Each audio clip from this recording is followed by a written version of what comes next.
I'd like to welcome everybody present and I thank you for your attendance. Before the meeting formally commences, I would like to ask Reverend Tony Layton, my spiritual advisor, to say an appropriate prayer. Thank you, Lord Mayor. All-loving, holy and gracious God, as we give thanks for our diverse, creative and vibrant city, we pray for the different communities represented in this council chamber. In the debates to be held here this evening, may there be attentive and listening ears, and may our words be considered gracious and wise. We pray for a common vision to inspire our service to others. And may the decisions taken here work for a better future for every person who lives and works and visits this city, from the very needy and vulnerable to those who create wealth and exercise influence. And may we all play our part in building a community where all may live in dignity and know life in all its fullness. Amen. And now we take a few moments of silence to reflect and pray, each according to our own faith and spirituality.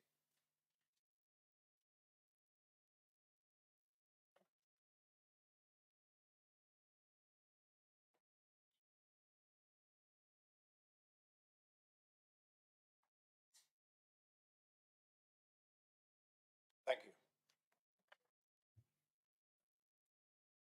We'll now move to a special item.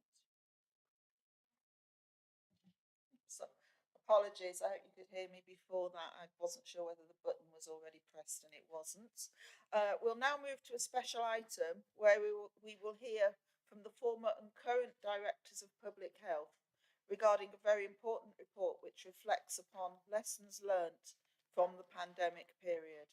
And I'll hand over to Rob Howard to start the presentation. There's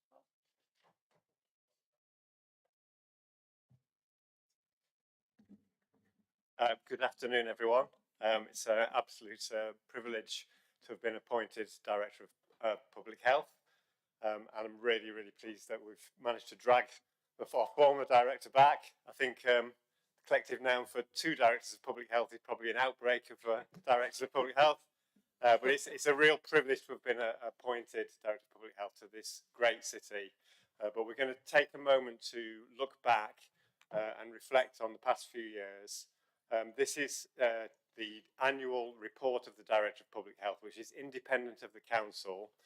So it's the personal view of the Director of Public Health, reflecting on the state of the health and well-being of people of the city. So without further ado, I'd like to hand over to former Director of Public Health, Professor Ivan Brown. Thank you.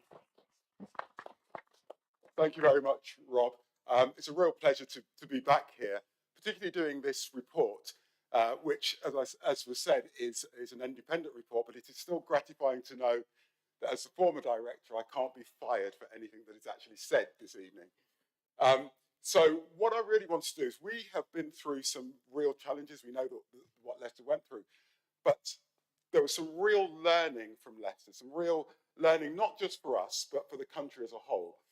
And as I reflected on the report, it really had to talk about our story in Leicester. So one of the things that I wanted to do, there we go. One of the things I wanted to do was, the way that we did it, we wanted to try to join up what we did with the themes that we've got within our health and wellbeing strategy.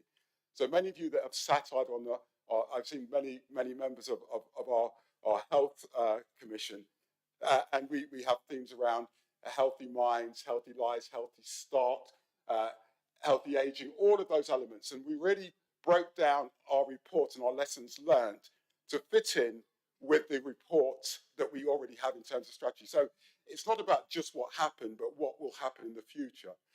And I'm going to hand over to Rob at some point, because the lessons learned only make any sense if we do something with them. So that's where we're starting from. But I also think it's really important to bring a bit of context into when we start talking about that. Looks like you're standing in the way, Rob. Thanks. A little bit of context in relation to the pandemic and Leicester's experience of the pandemic. Now, as we know, in terms of the numbers, this affected a huge range of people across the city, across the country. But I think what's useful for you to know is, when we started to remember, everybody remembers that time in 30th of June when Leicester were put into our local lockdown. Just in relation to this graph, because public health people love a graph, in terms of the overall cases, the England line is the green line, the Leicester experience is the orange line. On the left-hand side, where you see July, that was the number that we were put into lockdown on. So if you look at that graph and then look what happened subsequently, it really does show the difference between what happened in the pandemic as a whole and the experiences that we face. And make no mistake about it, during that time, you know, the city was affected. The education of our young people, the work, the economy, etc. There were some real challenges there. But in the midst of that, we did some extraordinary work. And I would like to commend everybody. There are different departments, councillors, leaders, all pulled together to recognise the challenge that we had to face going through this. And we did some extraordinary things. When I look at the numbers now, and I think they're, you know, figures like 8 million tests that we did here in this city. We were out there giving out food parcels. We were out there making sure that anybody that was positive was isolated but was supported in that. We made sure that people got vaccinated. So we did a huge amount of work in order to move things forward. But moving on to the next slide, please, Rob. I feel like Chris Whitty. Next slide, please. One of the things that I would always be very, very proud of for Leicester is that we did it together. We did all of this together. So Peter will remember this. We came under some extraordinary pressure when lockdown first happened to annex certainly parts of the city. And we said, no, that's not what we're going to do, because we understood the epidemiology and we understood the effect that it would have on the city, and we went through the whole thing together. And this slide just shows that we were right to do so, because one of the areas, and it was not, people remember it was in North Evington, where there was a lot of noise around what was happening. This is how it looked. The darker the colour, the more cases.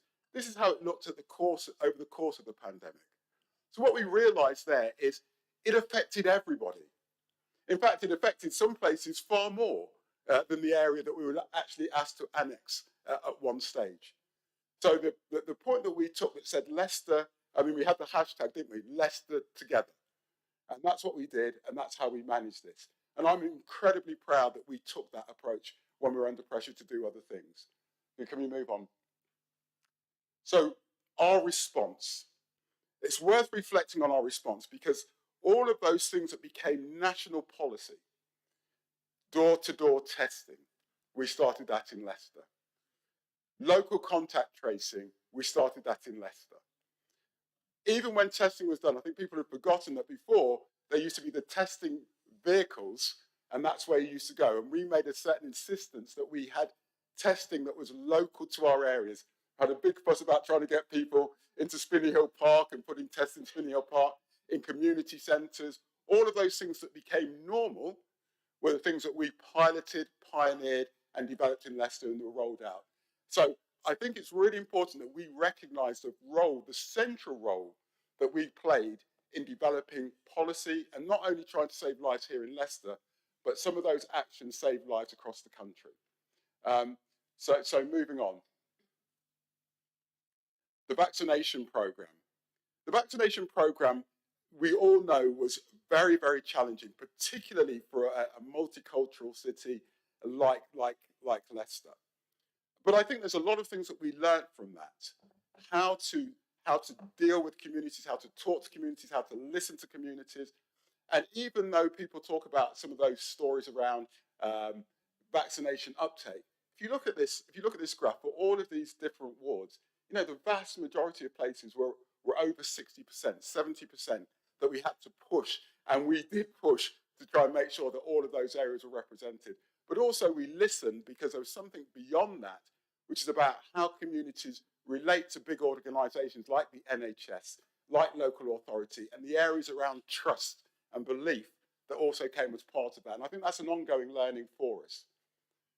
Kicking on. So we took these issues around vaccination barriers. We started to unpack them, and there are many, many reports that we've done in terms of lessons learned. If people want to have a look at those, we've got those up so people can see how did we learn about the barriers around vaccine hesitancy? What was it about trust in big institutions? What was it about access? What was it about understanding communities? All of those areas were things that we learned and we picked up, and actually we changed the way that we actually deliver public health. So many of you will now know that we've got health and wellbeing champions that go out and speak to communities about the most appropriate way that we can help them to support their health care, their needs and their priorities.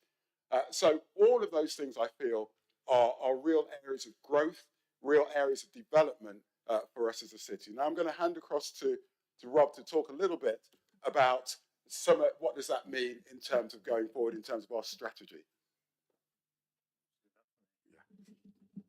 So I'm just going to pick out a few points based on the healthcare and wellbeing strategy actions, major themes. So the first one here is about mental health. And obviously there was a strong concentration about our physical health in relation to COVID, but we quickly realised that the impact of COVID, the impact of the lockdowns and isolation and so on, had a huge impact on people's mental health and well-being. And, you know, some people cope with it fine, other people it was much more difficult. People were isolated and they found that, you know, really difficult. And I think we already realised this, but in coming out of this, we've realised that there is no health without mental health. And we really need to make sure that we focus on that in everything that we do. Also, obviously, there's another key here is that during this pandemic and the lockdowns, it was difficult for people to access services. So people with serious mental ill health were really poorly affected because of that as well. For the next slide, please.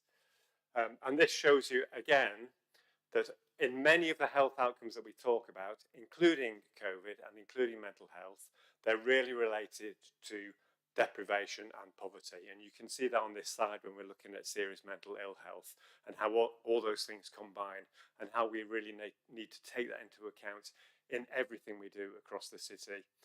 And also working across the system with health colleagues as well. Next slide, please. The next theme in this was around children and young people. And I think what we need to acknowledge is that COVID affected children and young people nowhere near to the same degree in terms of the risk, but they made the greatest sacrifice for themselves to protect their parents, their grandparents and others in their community by actually isolating, by missing education, by doing the right things. And we owe a huge gratitude of debt to our children and young people for that, for what they did for us. But we also have to acknowledge that some children and young people were seriously affected by this, both by the disease itself, but also by missing out on education, by missing out on socialisation with friends and so on. So there's a whole legacy there that we're only just starting to unpick and think about how we can address that going forward. Next slide, please. This Really Healthy Lives is really about our communities, and just to reiterate what Ivan said, that when we first went out and talked to people, and encouraging people to get tests, encouraging people to get vaccinated, and they said, where have you been? Where have you been all these years when you're coming to see us now, you want something? So we actually really listened to communities, and we've learned from that, and now we've got this community health and wellbeing champions network with over 100 organisations. And my pledge as a new Director of Public Health will be to go out and talk to all those communities over the coming months and listen. And we really need to listen to what their concerns are. And that's also via you as councillors as well.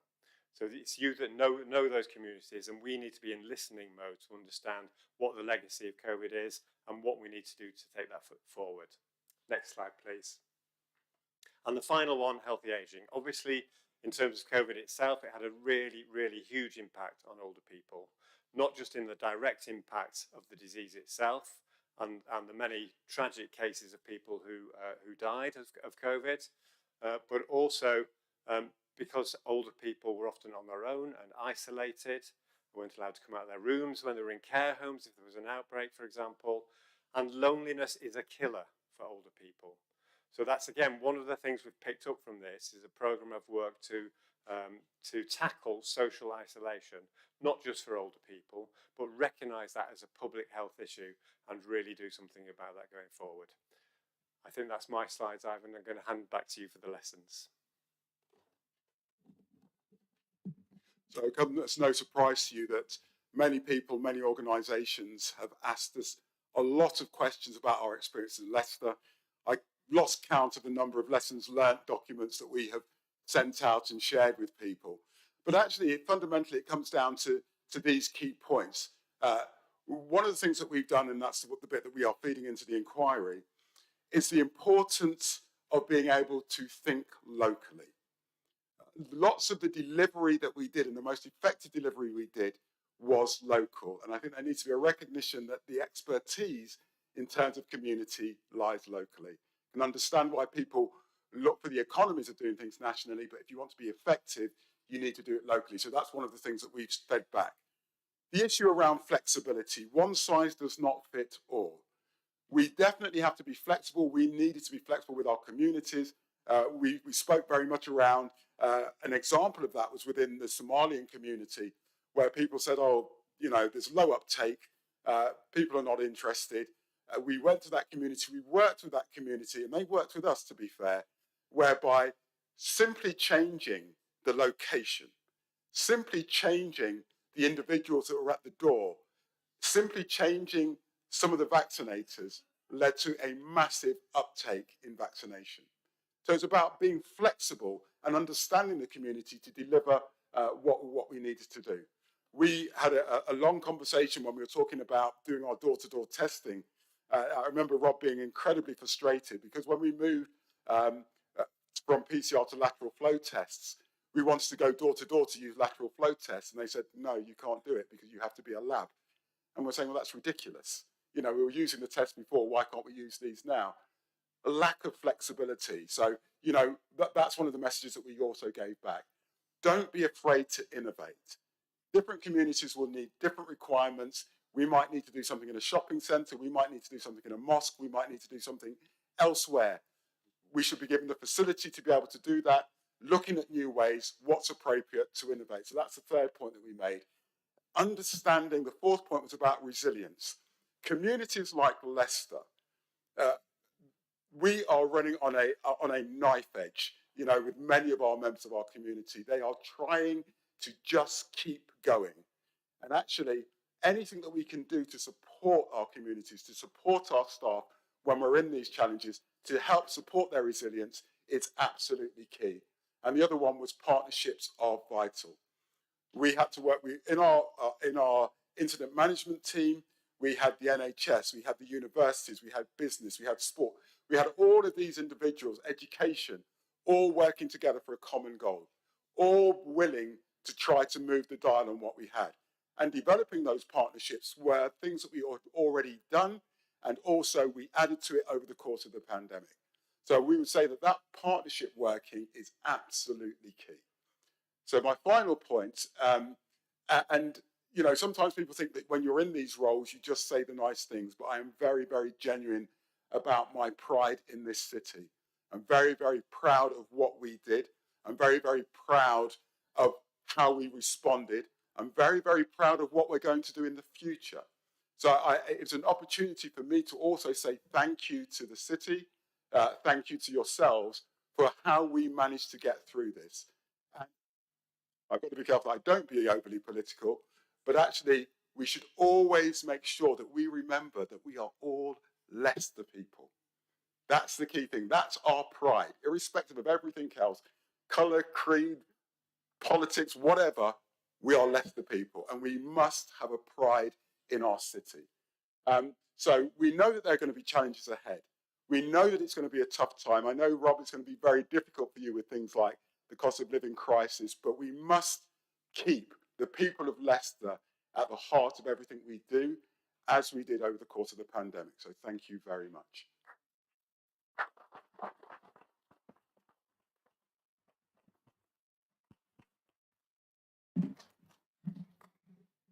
Thank you, Ivan. Thank you, Rob. I want to take the opportunity now to thank Ivan for the work that he's done for the City Council.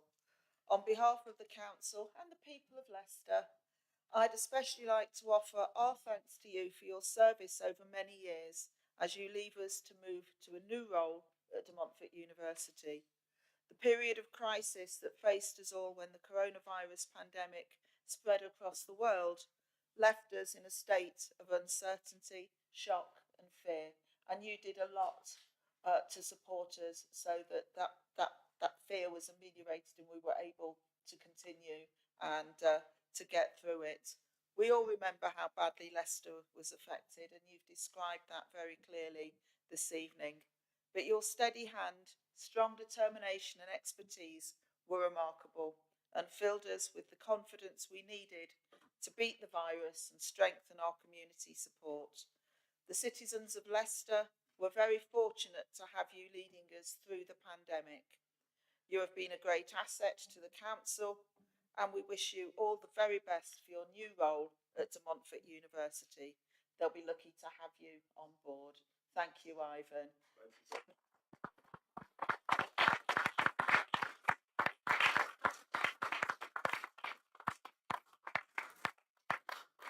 Before we move on, I'm also going to thank somebody else who is, well, sadly for us, leaving us, and that's Matthew Reeves, my colleague. I've always found, and I know you will have found, that he's been patient, caring, and an amenable facilitator of the democratic process and a supporter of councillors over years.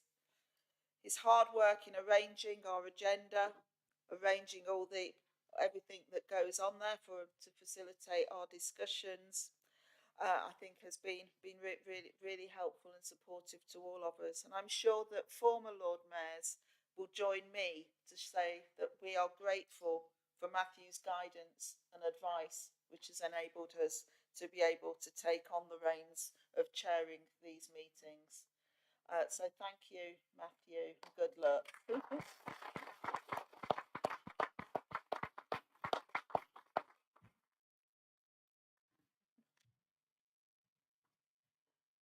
So we're now moving on to tonight's formal business, and I'm going to start just with a few announcements. One of them is that at the weekend I took part in the Leicestershire Three Peaks Challenge, although I only managed to do one of the peaks, so in the rain and the cold early on Sunday morning. But I had a good excuse because I had to leave to take part in another engagement commemorating the St Kitts and Nevis Independence Day, where Councillor Cole joined us as well. And so that's what I was going to say is if anyone wants to donate to my charity, I've got some small cards with QR codes which link to a Just Giving page. So if you see me afterwards or any other time, I will be able to pass on a card. And as I've mentioned, St Kitts and Nevis Independence Day, I think we'll pass on our congratulations to the 40th anniversary of independence to the people of the St Kitts and Nevis community in Leicester, some of whom were the first people that I met at school who were of African heritage. So it was an important day for me as well to see old school friends at that event. I'm going to move on now to the fire and evacuation procedure. And as we've got quite a full agenda, I'm just going to draw your attention to it as it is written in the agenda pack. And for those of you in the public gallery, if there is an emergency, you exit via the way that you came in or through the chamber as directed by Town Hall staff. So I'm now going to read an announcement here before we start the agenda properly, and I hope that you will pay attention. So we've been thinking about and discussing the start of the municipal year and the meetings of the council that I've chaired so far. First of all, I think in my role as chair, I should respect and in fact champion the freedom of speech that elected members enjoy. We have been given a mandate by the public to represent them, and that involves the freedom to speak without fear or favour on their behalf. But with that freedom comes responsibility, and through my role as chair, I have stewardship of these meetings.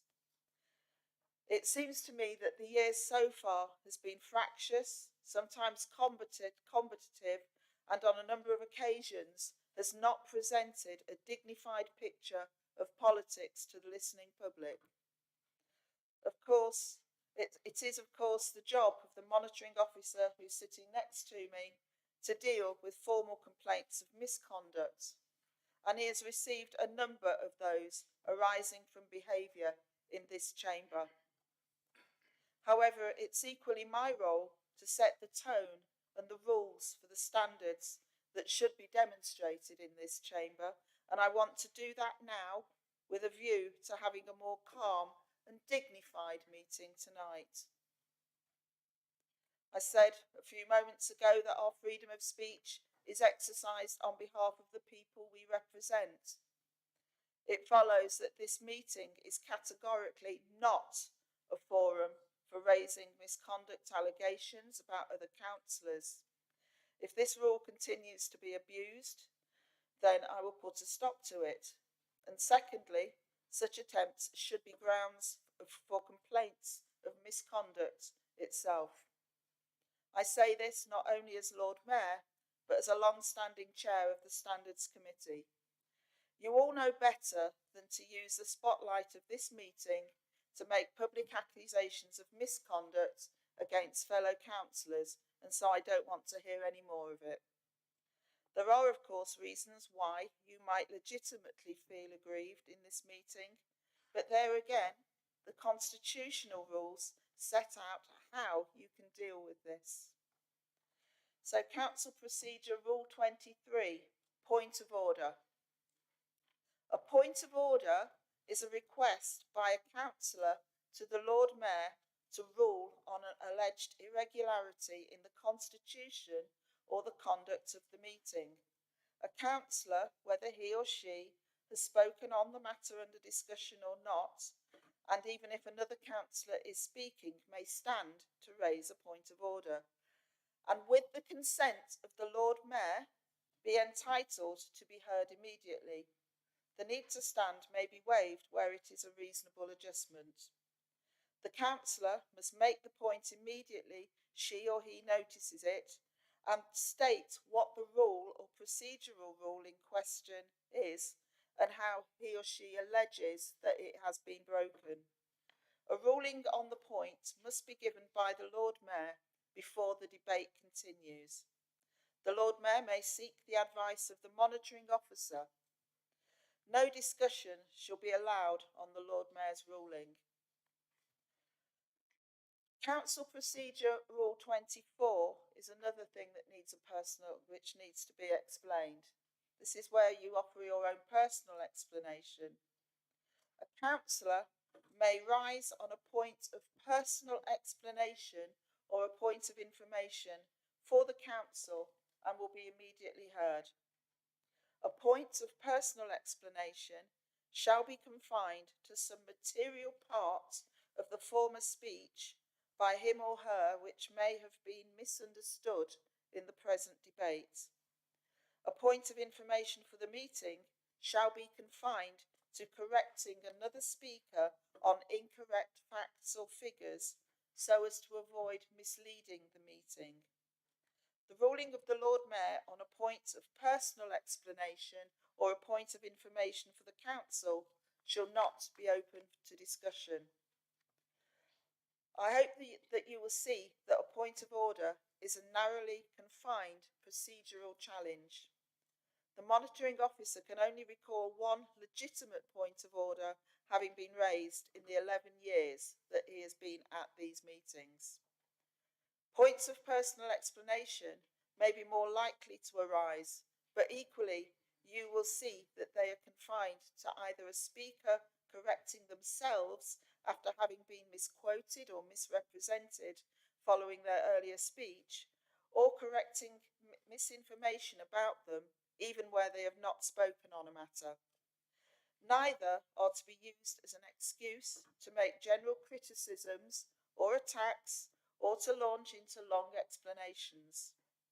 You must rise, get my attention before you speak, cite that you are seeking to provide a correction, speak concisely when I say that you can, and then sit down. If we follow these rules, then these meetings will achieve their proper purpose. I stress I'm in no way wanting to curtail proper debate or to shield anybody from proper scrutiny or criticism or challenge. Use your 5 minutes and use them well. Tear into an issue if you wish to. If you wish to criticise, then the golden rule is to criticise the issue and not to attack the person. Even when you critique an issue, you should remember that each of us has a leadership role to fulfil, and each of us has sworn to discharge our duty according to nationally set principles of ethical behaviour. If there is a crisis of confidence in politics and politicians, rather than exacerbate this crisis, let us show through the manner in which we behave all that is good about politics and political life. Thank you.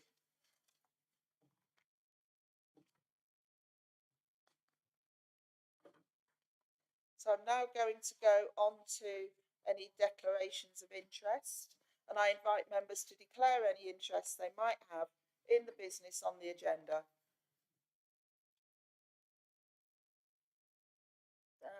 Is that Councillor Kennedy Lount? Sorry, Nigel. Are we on?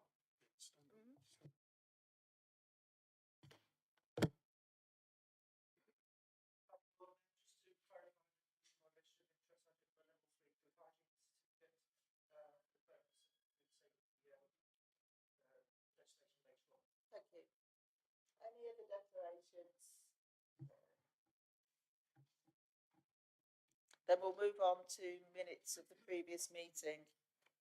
The next item is looking at the minutes of the previous meeting, and I move that the minutes of the meetings of council held on 22nd of June 2023, the special council meeting, and on the 6th of July 2023, having been circulated to each member of the council, be taken as read and are approved as a correct record. Deputy Lord Mayor? And all those in favour say aye.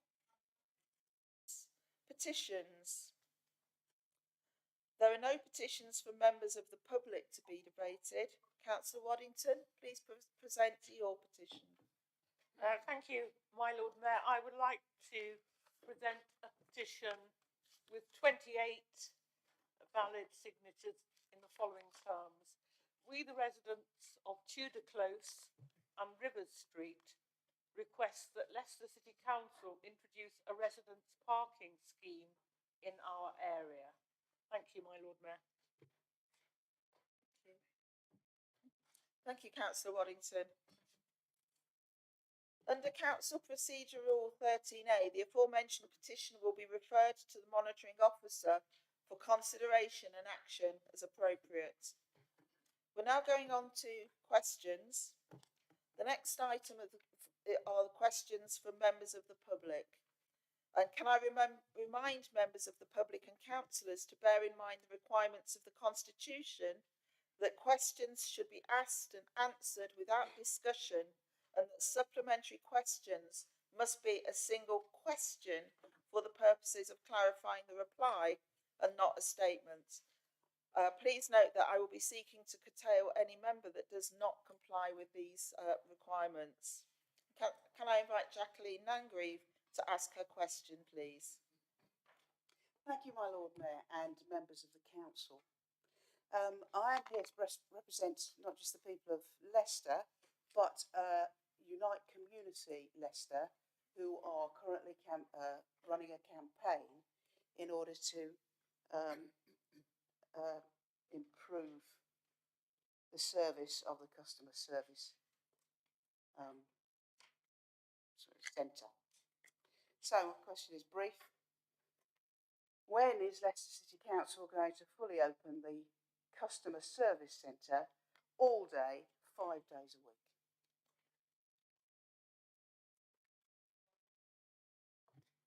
Thank you, my Lord Mayor, and thank you, former Councillor Nangreve, for your question. I actually really welcome Unison's campaign, and it would be good to see whether we could link up to see whether there are service improvement areas which can be gained in customer service. I'm really pleased that I've had customer service shift over to my portfolio. It's only been 5 months, but for those of you who know me, I've spent many years in both retail and hospitality management. And I do recognise that the importance of getting customer service right, ensuring that it's accessible and that we manage people's expectations is really important. Now, we know that our residents across the city want choice about how they contact us.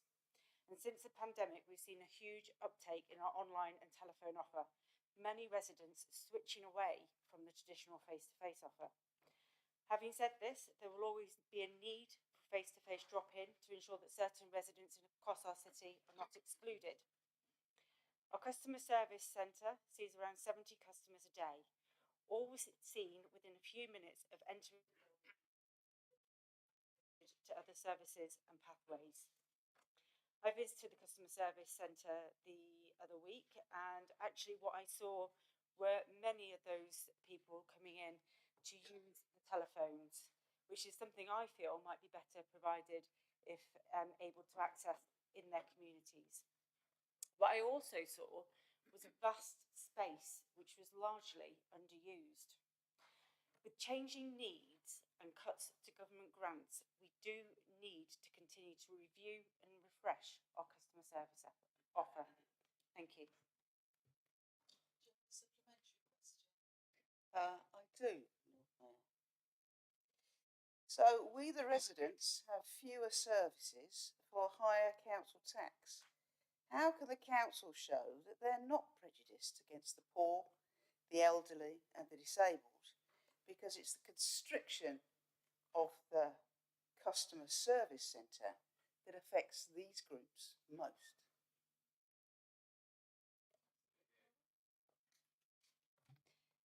Thank you, my Lord Mayor. Again, thank you, former Councillor Nangreve, for your question. I think you make a really important point, and I think we do, as I said, need to continue to refresh and review our customer service. And a vital part of that is to assess the equality issues that are associated with customer service. But I will go back and say, though, that the space that we have there at the moment on Newark Street, is it Newark Street? No, York House rather, sorry, is a large space, and a lot of the space is underused. And I do recognise there needs to be service improvement areas, but I don't feel that the customer service centre is the only answer to some of those problems. Snowdon, do you have another question? I have another question. What is the average time a resident waits for the phone to be answered by a council official?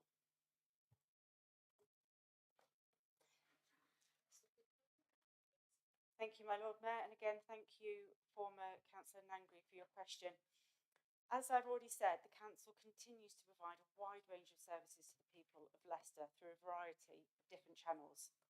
And in the same vein, we provide a whole range of different services through our customer service phone lines. In fact, during the daytime, we have 23, during office hours, we have 23 phone lines available for different lines for people to call our services. Because this contact is so varied and it takes place in different ways, it's really difficult to tell you the average waiting time. But if we're just talking about the customer service centre, which is what I'm going to presume, the average wait time at the moment is 6.5 minutes. This can obviously vary. It can be a lot longer on particular days when calls are made at peak times or when there is an emergency in the city. Thank you. Do you have a supplementary question? Yes, I do. I'm a bit confused because I feel that I've asked simple questions and I haven't had answers to them. So, part 2. How does my 91-year-old neighbour get his bus pass, parking permit, council tax, single person allowance with a pay-as-you-go phone and no internet on a Wednesday?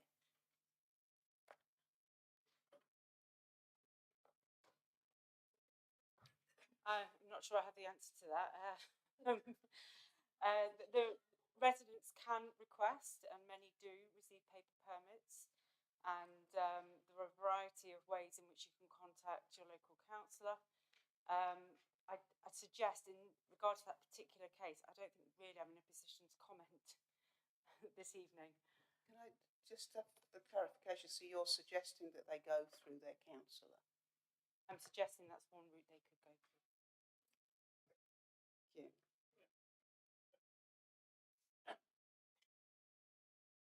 So, do you have another question? I have question 3. Sorry, your my Lord Mayor.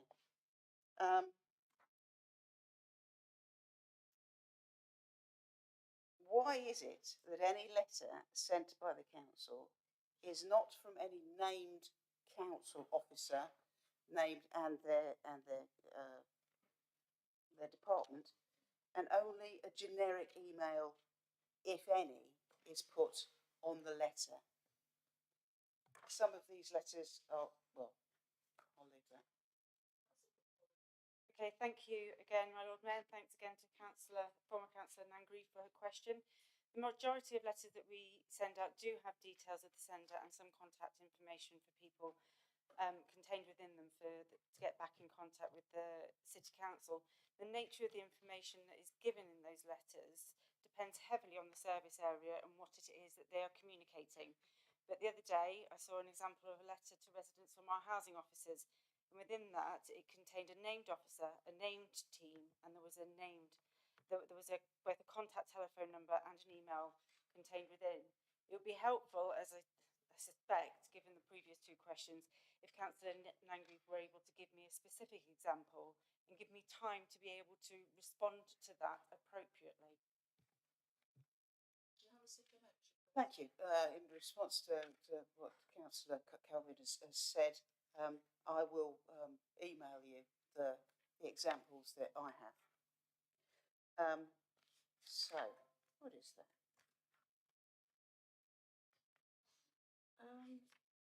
No, I'm sorry, I don't have a supplemental for that one. Thank you very much for your time. Thank you for your questions. And I would like Rachel Beck to ask her question.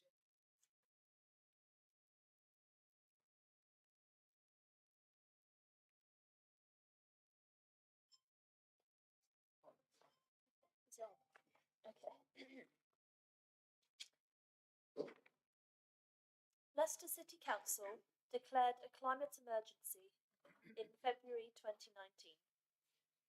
Such actions need to embrace every aspect of council activity, including food provision.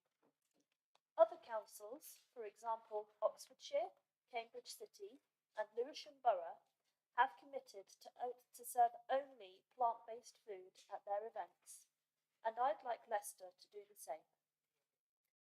A move to plant-based catering helps normalise a dietary choice which, according to an Oxford University study, is the single most effective thing an individual can do to reduce their environmental impact.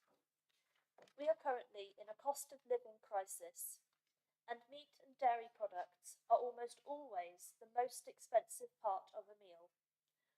Whole food, plant-based meals are considerably cheaper and highly nutritious.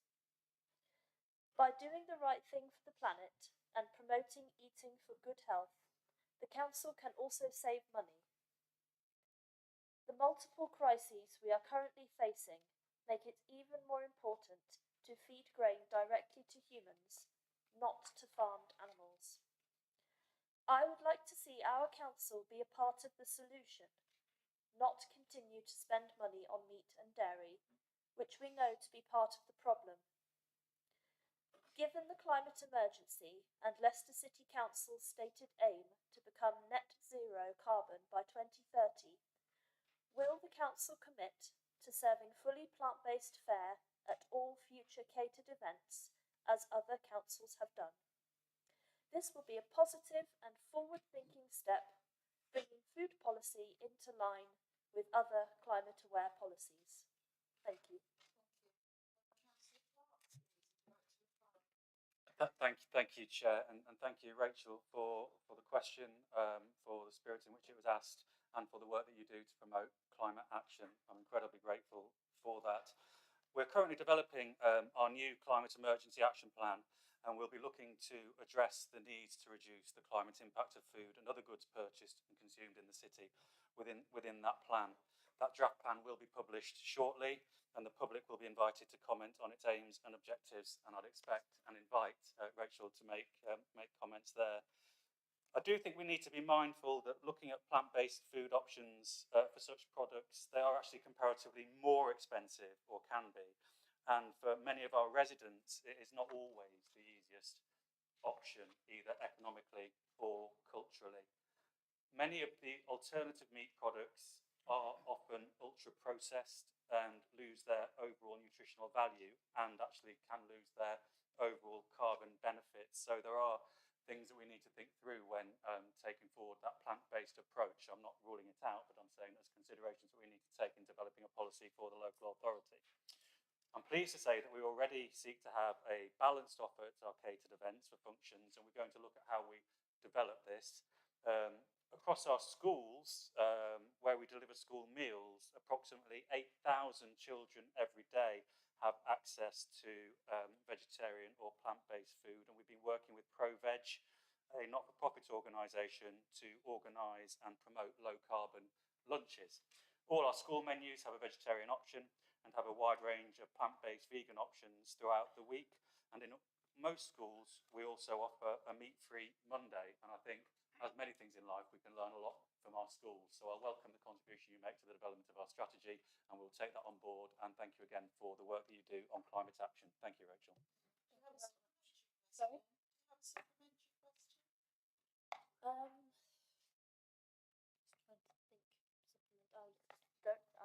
I haven't planned a supplemental question. I personally feel that it does. I appreciate the concerns about cultural norms and all of those types of considerations. I feel personally, and the expense as well, that it can appear that that plant-based foods and things like that are more expensive. Those are only more expensive if you only go for for the meat substitutes and things like that. When I'm talking, what I was talking about was whole foods plant-based. So things like rice, beans, couscous, curries, things like that, which can be made fairly cheaply, and that are nutritious, and that are not we're not talking just about like, you know, vegan burgers and things like that.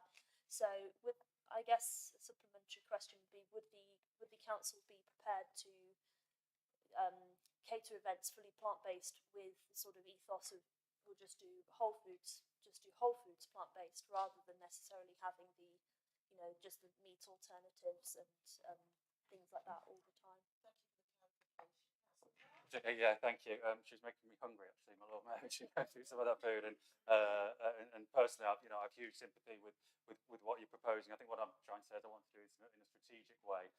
We have, as you said, an ambition to get to net zero by 2030, and food will be at the centre of our latest strategy, and we'll certainly take on those comments on board and look at how we can introduce plant-based diet into the council's operations, but also promote it into the wider city. Thank you, my Lord Mayor.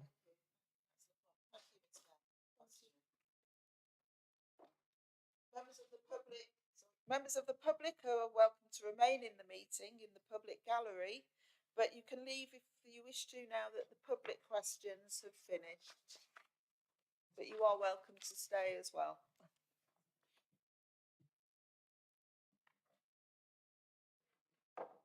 We'll now move on to questions from councillors. And the first question is from Councillor Surtee. Can I have your question, please? Thank you, my Lord Mayor.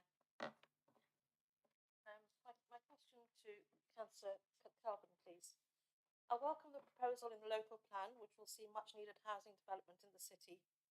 However, in the interim period, given the number of people on the housing waiting list and the number of constituents that contact us on a daily basis in relation to housing, some of whom are families living in the most dire circumstances, can I please ask, what is the council policy on bringing empty homes back into use? And also, what is the policy in relation to the buyback scheme? My personal experience when contacting the council fairly recently in relation to the property of my late parents and to offer the council first refusal, I was advised that at the moment the council are only purchasing 1 and 2 bedroom properties back, and yet we have families in dire need. Thank you. Thank you for your question. Councillor Cook-Kelvin, please. Thank you, my Lord Mayor, and thank you, Councillor Surtee, for a really important question. We have declared a housing crisis in the city, and you know, we are relying on new builds, acquisitions, and bringing empty homes back into use to try and provide some of that much needed housing. In the last 4 years, the council has spent over £1 million to build and buy more council housing, and we're projecting over the next 4 years to spend a further £150 million. The council has a really strong acquisitions policy, and over the last 4 years, we've purchased over 800 properties, ranging from 1 bedroom homes to 5 bedroom properties, to meet the identified housing need. Our acquisition policy is very much upon focusing on areas where there's existing council estate. I can confirm that despite your experience, we do buy 3 bedroom properties, and in the last 2 years we have actually purchased 52 3 bedroom properties. Just trying to read between your experience, I think sadly what has happened is the government capped the amount of acquisitions that we could right to buy receipts that we could use on acquisitions, and during this period we have reached our funding ceiling in both years. This has meant that we have had to stop our acquisitions programme. What I will do though is definitely go back and check with officers the messaging that they're giving, because it is certainly the case that we do purchase 3 bedroom properties, and clearly if you're getting a different message, that needs to be rectified. Regarding the empty homes, I'm really pleased to be able to report that we've got a dedicated empty homes team that work to tackle long-term empty homes in the city. Their focus is on these long-term empty homes, and I think in the last, I've got a figure here when I turn the page, They've got a caseload of about 400 properties currently. The city has seen quite a substantial increase in empty properties. I think it's around 11% this year. And the pandemic has had an impact on landlords and their ability to bring properties back into use or put them ready for sale. The cost of living crisis and the rapid rise in interest rates has also increased the number of empty homes that we've seen. But last year, Leicester's Empty Homes team worked with owners of the long-term empty homes to bring back into use 197 properties. And the team focused on collaborating with landlords and owners to bring the family-sized properties back into decent standard. In terms of there's quite an intricate staged process that the officers have to think. I think it's something ridiculous, like a 20-stage process when it comes to empty homes. The final stage is compulsory purchase order. We've had 116 of those in the last year. I think it's fair to say that we don't want to get to the compulsory purchase order stage. We do very much hope that actually our earlier intervention and work with landlords and owners in and of itself brings that property back into use, and compulsory purchase order is very much a last stage. As I said, there's quite a detailed process that goes into the Empty Homes team. I'd be really happy to sit down with Councillor Surtee to go through this in more detail. Thank you, my Lord Mayor. Do you have a supplementary question? No, thank you, my Lord Mayor. Just thanks to Councillor Cook for the clarification and also the offer to meet and talk further. Councillor Waddington, your question, please. Thank you, my Lord Mayor. I understand this question is to be answered by Councillor Clark. The extensive and long-running highways work around the Five Ways Junction is causing considerable disruption for residents and businesses in the area surrounding the works, with road closures and restrictions to the entry and exit of several roads. Some local businesses are reporting significant loss of trade as a consequence, and at least one has closed down because of this. Is the council able to offer any compensation to businesses affected if they can clearly demonstrate that the roadworks have severely impacted upon their financial sustainability over several months?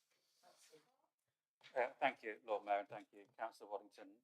I am aware that the council has been contacted by businesses and advised those businesses that whilst the council has no powers in highway law to give compensation for disruption caused by roadworks, businesses may be entitled to a temporary reduction in rates and should contact the Valuation Office agency. Myself, as a ward councillor in my previous ward, I went delivering to frontages to businesses to explain to them how to do that, and it's very easy to find out how to do that on the Valuation Office agency website. Furthermore, the council may be able to reduce a business's rates by allowing discretionary hardship relief. The businesses that have contacted the council already have been advised on completing that application. I think it's worth noting that whilst, of course, there is disruption that is unfortunate that during these works, that this investment will provide a much more improved and accessible shopping environment and benefit the wider local economy. So whilst there is disruption during the works, the idea is that the long-term gain outweighs that short-term disruption. Thank you, Lord Mayor. Yes, I do, my Lord Mayor. Councillor Clark has indicated that in the long term, the businesses will be better off, but sadly, for many of them, in the long term, those businesses will have closed down because of the loss of trade, and unfortunately, the suggestion of business rates relief will be insufficient to keep them going. Would Councillor Clark, therefore, agree to meet with those businesses and myself and my co-councillor to explain what help the council might provide in order to enable those businesses to continue to trade until the roadworks are finished? Thank you. I will, of course, be more than happy to meet with businesses. I can also meet the members to talk to them about the work I did during the A426 works a few years ago, which supported businesses and helped them to stay open at that time as a ward councillor myself. Thank you, Lord Mayor. Next questions, Councillor Mohammed, your question, please. Thank you, my Lord Mayor. Residents in my ward have lost confidence in the planning and licensing process, which has drowned the Evington Road area with over 45 fast food outlets. The majority of these now willfully breach the planning conditions by operating till 3 AM instead of 11 PM. Why are such blatant and willful breaches allowed to continue unchallenged? Thank you, my Lord Mayor, and thank you, Councillor Mohammed, for your question. We have spoken about this matter outside of the chamber, so I do know that you understand the complexities around both licensing and planning that need to be unpacked in the council for the council to be in a position to take enforcement action against individual properties. So I won't go into some of those complexities now, but just to say that it is not as simple as it may seem. And there is a lot of evidence that is required to take enforcement action. Just to put some of this work into the enforcement work into some context, we have a total of 5 enforcement officers. They have about 550 complaints a month, which all need to be investigated and actioned. We have over 500 fast food outlets across the city and almost 2,200 restaurants, which are spread over 84 different retail areas. That's even excluding the city centre. And in addition to this part of their enforcement work, these officers deal with the whole range of enforcement issues across our city. Now, I know that there have been ongoing concerns for a number of years about Evington Road, but the reality is we've only received a very small number of formal complaints. And I'm going to check this figure out because it sounds a bit bonkers, but I've been told that in the last 10 years, we've only received 4 formal complaints. That does seem a little bit bonkers to me. But the issues on Evington Road are clearly an issue about the cumulative impact of both the concentration and the nature of these fast food outlets. When we have gone and asked for specifics, gathering that supporting evidence has proved difficult. With issues like this, the council can't work in silo. We can't do it all on our own, and we do rely on the reporting and evidence that our residents provide over sometimes months, years, decades, to be able to help support us with enforcement action. So the bottom line is essentially that we need that specific evidence. And I am really pleased that, as Councillor Mohammed knows, our previous ward councillors were a little bit reluctant maybe to challenge some of these premises. So I'm really pleased that we've got a really proactive councillor in Councillor Mohammed who's prepared to take on some of these conversations, which will be quite difficult. So thank you.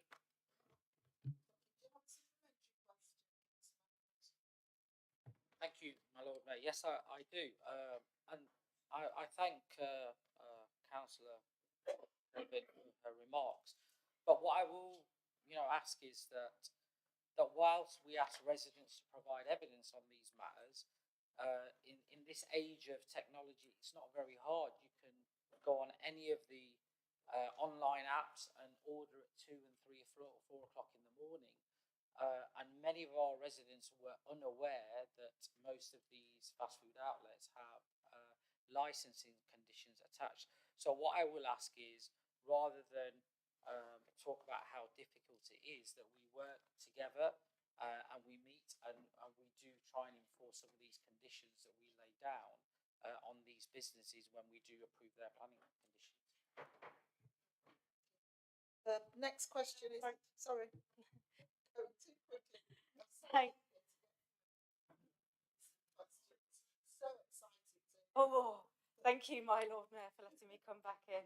Yeah, I will just once again put into context the 5 enforcement officers, 2,200 restaurants across the city, 84 different retail areas. We simply just don't have the capacity ourselves to do it on our own. I will say, from what I understand, is since you've raised these issues, that we have coordinated a meeting of officers from the planning and licensing and highways team, and that's been established to investigate the matter further, along with local police colleagues. And as I say, I welcome Councillor Mohammed's input to this piece of work and hope that we can see some achievements going forward. Could people switch the phones off or to silent, please? I think the phones going on in the chamber. And also, I've noticed that, well, I personally feel very cold. So if any of you feel cold, please feel free to put your coat on. I won't assume that you were about to go home. Or cover it over your legs, or do whatever you need to do to keep warm. Because I know being still, we do feel the cold. Next question is from Councillor O'Neill, please. Thank you, my Lord Mayor. So the ward councillors have been working with the residents in the Aikman Avenue flats regarding the issues with the communal cleaning. After hearing residents' concerns of doing several patchwalks, we firmly believe that the standard of cleaning isn't representative of the £5.10 weekly fee that the residents currently pay. What will the housing team do to ensure the Aikman Avenue flats are cleaned to an acceptable standard and that is reflective of the current cleaning budget? Councillor Cook-Kelvin. Thank you, my Lord Mayor, and thank you, Councillor O'Neill, for your question. I'm really sorry to hear that you don't believe that the cleaning in the communal areas is up to scratch. What I can assure you is that the Estate and Buildings Service do undertake regular cleans, and that there is a detailed specification that they work to. As a result of recent complaints, I understand inspections by housing officers have been increased, and they do report back any issues that are identified. Now, I have a large concentration of flats in the ward I represent as well, and in my experience, communal areas can be very difficult to maintain, and this is mainly because they need significant capital investment to bring them up to a higher standard, repainting, retiling, what have you, and obviously the heavy footfall that they get. If we see an improved position in our housing revenue account budget over the next few years, I think officers will be really happy to discuss with you if this would be one of the priorities for you in your ward for the spend on your environmental budget. There have been other schemes in the New Parks area, but this might be something you want to expedite and put closer to the top of your list. As you might expect, I do understand that there do remain some issues with tenants' disposal of rubbish in the flats, which obviously exacerbates the issues, and we need to make sure we educate the tenants to be respectful of the area. But if Councillor O'Neill would like, I'd be really happy to come and visit the Aikman Avenue flats with officers, with other councillors and with officers, to consider both the cleaning standards and options available for investment in the future. Do you have a supplementary question, Councillor O'Neill? I do, yes. The only thing I'd say to that really is that with the current cleaning schedule, what we've noticed is that, and when we've met with the cleansing team, they have brought up that the building would benefit from a deep clean even once or twice a year. I think like you've said, if we've have the cleaning team going in a couple of times a week and doing a short job, over time we are expecting them to deteriorate if they're never having, and which obviously will cause more expense in the long term. Thank you, my Lord Mayor. I saw your light go on. I saw it. Oh, okay, thank you. Thank you, Councillor O'Neill, for your suggestion. I do understand the benefit of deep clean. Again, that would be something that would be usually paid for through your environmental budget, and is an option we can discuss when I come out to visit. Councillor O'Neill, your next question, please. Yeah, this is for Councillor Clark. Following on from the announcement that the Prime Minister will be making a major U-turn on the government's climate commitments, How will this impact our climate commitments in Leicester, and what can we do further to encourage the use of electric vehicles long term? Thank you, Lord Mayor, and thank you, Councillor O'Neill, for the questions. The announcement by the Prime Minister on the 20th September are likely to slow down some of the key changes that we need to reach net zero as a country and as a city, particularly around the rate of transition from petrol to diesel cars and vans, and the rate of improvement in the energy efficiency and low carbon heating of homes, and subsequent announcements around biodiversity and biodiversity net gain will be detrimental to the provision of high quality green space in our city and in our country. The announcement that minimum energy efficiency standards for private rented homes will not now be increased from the EPC E to C rating is likely to slow down progress towards the warmth of these homes. In short, we won't be cutting the carbon footprint, and we'll be keeping people colder. And the 2030 to 2035 pushback will prevent people on medium and low incomes gaining access to a second-hand electric vehicle market as well, and therefore slowing down that low carbon ambition. Thank you, Lord Mayor.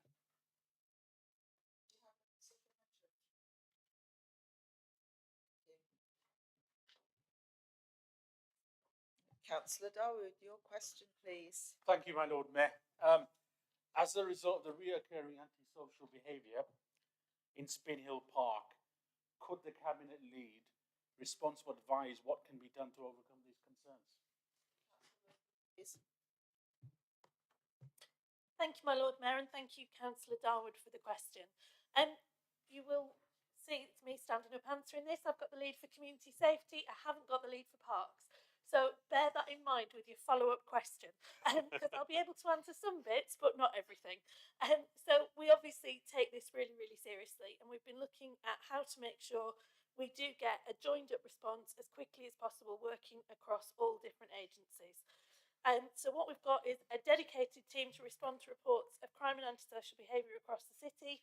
I was hoping to provide you all tonight with a QR code, which I'm going to be doing not just for what I'm going to talk about now, but we decided it better to do it for lots of things, including a direct link through to our antisocial behaviour team, so that residents, when you're in your surgeries and other places, outdoor knocking, you've got a code there that people can scan that takes you straight through to the antisocial behaviour form.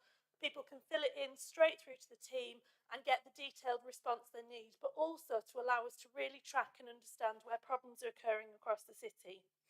We also have daily liaisons between our antisocial behaviour team, our community safety teams, and the police team based in Spinney Hill and embedded at the station throughout the week. And we share information through joint action groups on a 6-weekly basis. And I'm pleased to say that we're going to be restarting the community joint action groups to allow the opportunity for community representatives to have those conversations directly with the police and really understand and be able to respond to local issues appropriately. Thank you, Lord Mayor. Yes, I do, my Lord Mayor. I'll take into account what Councillor Russell has said.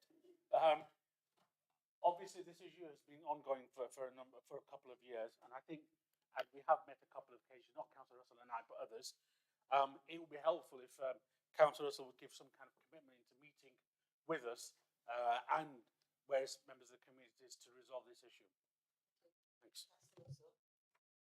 Absolutely delighted to do so, Lord Mayor, and it's probably worth me bringing colleagues who also are responsible for parks, and we can have a joint and appropriate response. Thank you, Lord Mayor.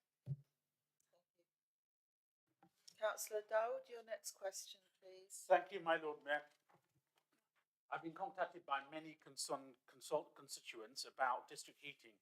Could we ensure that those that need the support are able to obtain the support that is required? Thank you, my Lord Mayor, and thank you, Councillor Dawood, for your question.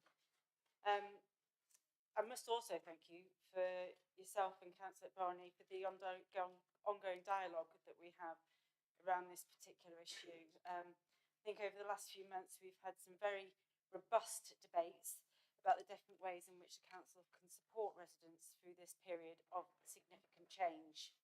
Just by way of an update, we continue to inform residents by direct mail with contact details on, so you can contact the council, but we do recognise that there are limitations with this. So for a number of months now, we've been running regular localised advice sessions for residents, both drop-in and appointment-based, to raise questions and queries directly with council staff. We have had officers from housing, income management and our leaseholder management team who have been available for this personalised approach. Events have also been set up, providing the opportunity for residents to meet with representatives from the company completing the work, which is Vital Energy. Here, they can benefit from a better understanding of both the technical process and the implications for their home interior. In addition to this, Vital Energy have recruited 5 resident liaison officers to help with this process and doing more of a door-to-door approach. One of the things that we've kept going throughout this whole period is a frequently asked questions sheet, which we are constantly reviewing and updating in response to emerging concerns that we're getting from tenants and leaseholders in the area. Thank you. Thank you. Do you have a supplementary question? Yes, thank you, my Lord Mayor, and thank you, Councillor Coven, for the response. What we have is an issue about people. As an authority, we've tried our utmost to help the constituents and those that are be responsible for paying the district heating charges. However, the issues keep on coming back to me about the standing charges, sometimes inaccessible offices not being available, and as you said, that they have been available, but it's the district heating charges, the standing charges, and some of the metering charges are of concern to those constituents. So if you could give me some kind of assurance that these concerns will be looked at and we can have further discussions. And I'd also thank, yes, and also Councillor Kittrick in the very beginning, that was very helpful as well. Thank you. Thanks. Thank you.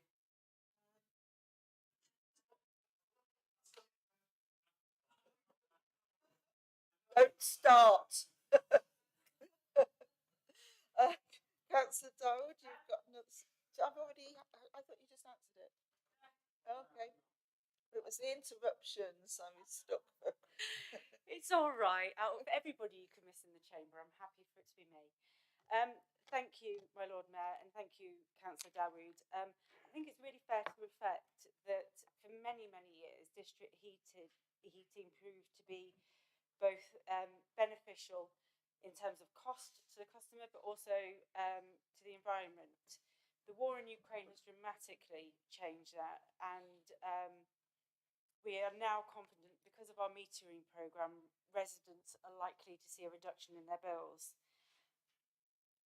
But let's be clear, if we hadn't have intervened, if we hadn't have had Councillor Kitterick, along with Councillor Dawood and others, pulling us up on the district heating, if we had done nothing and we hadn't installed these meetings, we have calculated that residents would now be charged double of what their new charge will be.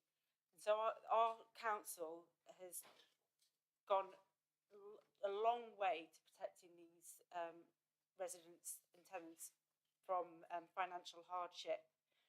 And I am pleased to be able to report that the level of debt owed by tenants has not gone up, and our collection rate continues to be over 99.6%. Thank you. Thank you. Councillor Dowd, do you have another question, please? Yes, thank you, my Lord Mayor.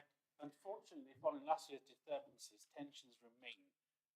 What work has been done by the authority to mitigate these issues, and what more can be done to return Leicester as a beacon of diversity? Thank you. Thank you very much indeed, Lord Mayor, and thank you, Councillor Dawood, for the question, because obviously this is an issue that continues, albeit over 12 months on now, to be one about which we, as a city, need to continue to be concerned and to seek to understand better.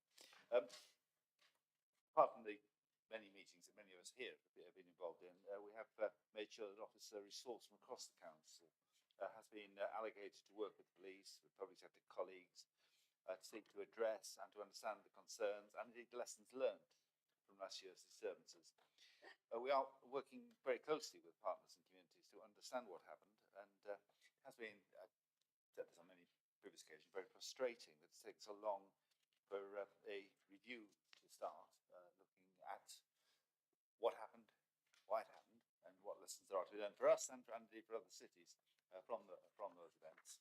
I understand something is now getting underway, but we've certainly got no short timetable for getting, as I say, the lessons that need to be learned drawn out from conclusions to that. And I do find that intensely frustrating for us here in Leicester. We have deployed staff from our community safety and youth engagement teams to work alongside police officers in areas of particular concern. And I do particularly want to pay tribute to the work that ward councillors have done, and want to encourage them to continue to promote the positive message of community cohesion, which, as I've said on many occasions, is always work in progress, but it's work for all of us to be doing. We have a lot to be proud of in this city, but we do have some questions to, as yet, continue to explore and some work to continue to do. Thank you, Lord Mayor. You have a supplementary question. Yes, I do. Thank you very much, Mr. Mayor, for the response. To reach that peak of diversity and multiculturalism that we had before will take a lot more time. I'm glad the reviews are going ahead, and hopefully we have some kind of conclusion to that. But effectively, the community that we work with do have attentions, and we need to work with those communities more directly. I did have a supplementary prepared. However, in light of the Home Secretary's statement about multiculturalism and the failure and mentioning less in the same breath, I just wanted to get your view, even though, I mean, on the onset, I completely disagree with statements made by the Home Secretary, but I just wanted to hear what the City Mayor's view on this. He's made some comments already. Thanks. Okay, City Mayor. Yes, my Lord Mayor, I have indeed made some comments on this. I mean, you know what the Home Secretary said. Interestingly, across the pond in the USA, I think perhaps hoping that nobody back here would, would hear and would understand the implications of what he was saying, because the best interpretation is that they're informed. I think the more likely explanation is that they're actually full of malice and about an agenda that has very little to do with the well-being of this city, or indeed the well-being of the UK. But it's one that is playing into the support that I believe she will hope to get from those on the extreme right. It's dangerous stuff. It's insulting to our city, and it's firmly, and I'm sure all members in this chamber will agree with me, has no basis whatsoever in the reality that we know about this city. I did say earlier on my answer to the original question, I said it on many occasions before. Community cohesion is always work in progress. Of course it is. You can't sort of be complacent about it. But we as a city have so much to be proud of those who have made their homes here over many decades now and have reached every aspect of the life of our city.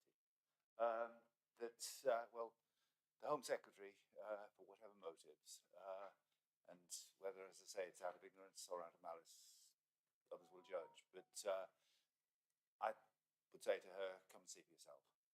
Come and talk to members in this chamber, members of all parties in this chamber. And all parties in this chamber will tell her the reality. And the reality is that this is a brilliant place.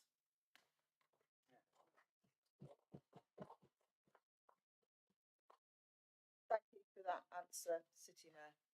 Councillor Abatia, your question. Thank you, Lord Mayor. Can the City Mayor tell this council how much government grant the City Council has received since the start of financial year 2020 until now, and how many local schemes in total have benefited from it?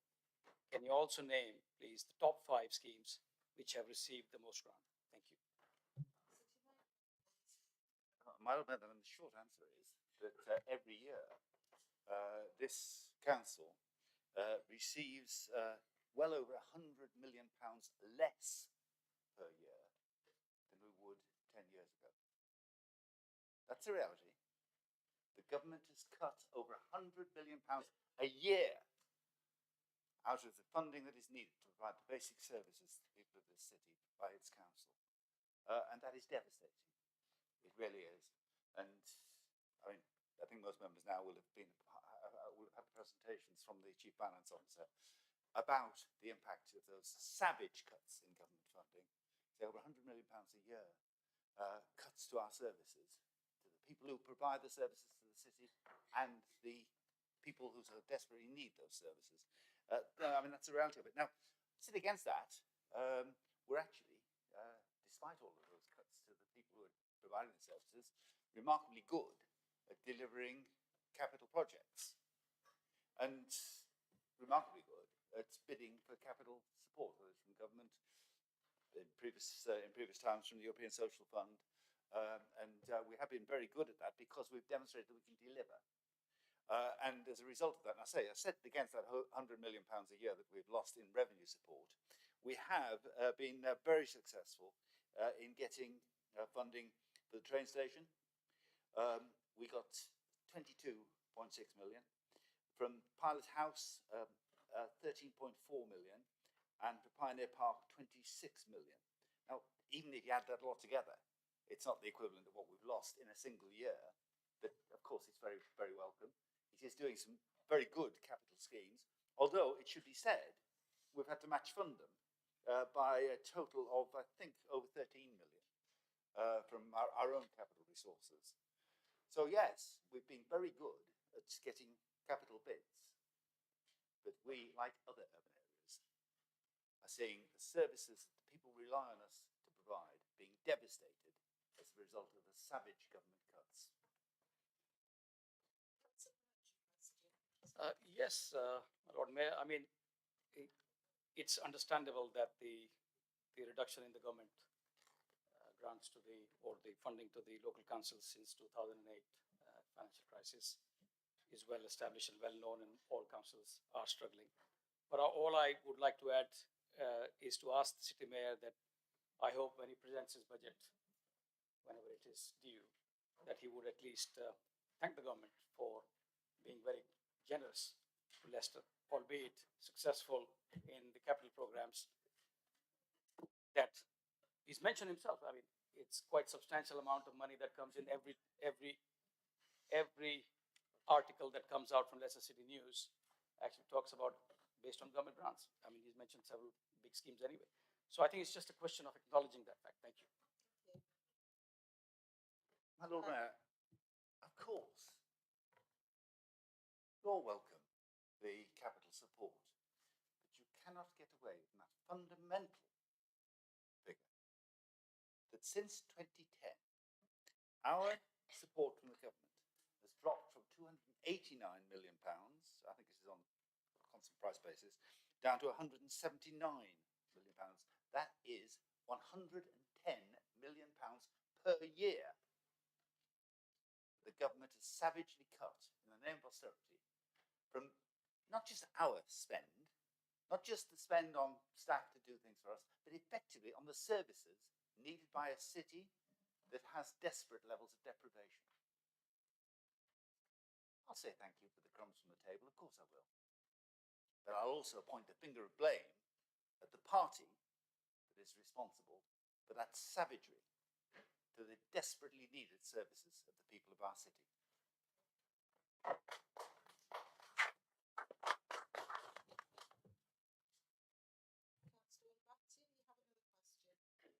Thank you, Lord Mayor. Can the city mayor share with this council how many race, gender, disability, discrimination, and unfair dismissal cases have the city council defended over the last 5 years in the employment tribunal? Can a breakdown in each category be provided? Thank you. My Lord Mayor, there have been a total of 75 claims defended by the council in employment tribunals over the last 5 years. And I did ask to do some checking on this, and that's apparently just about half the course for an organisation of this size and a council of this complexity. Of these, 38 were for unfair dismissal, 21 for disability discrimination, 6 for sex discrimination, and 10 for race discrimination. The council lost, all of those claims, 8, although 2 of those are currently on appeal to the Employment Appeal Tribunal, So by my reckoning, that's what, about 10%, which is obviously every one you lose is to be regretted, but it's, I think, a fairly comfortable record, and it's not a bad record for an organisation of our size and complexity. Of the lost cases, 6 were for unfair dismissal, 1 for disability discrimination, 1 for race discrimination, but the last 2 are ones that are subject to the appeal that's currently appeals that are currently in progress. Yes, Lord Mayor. Would the City Mayor therefore agree that the council has actually fallen short in its duty and care in this area, and that these figures are totally unacceptable, especially in a diverse city like Leicester?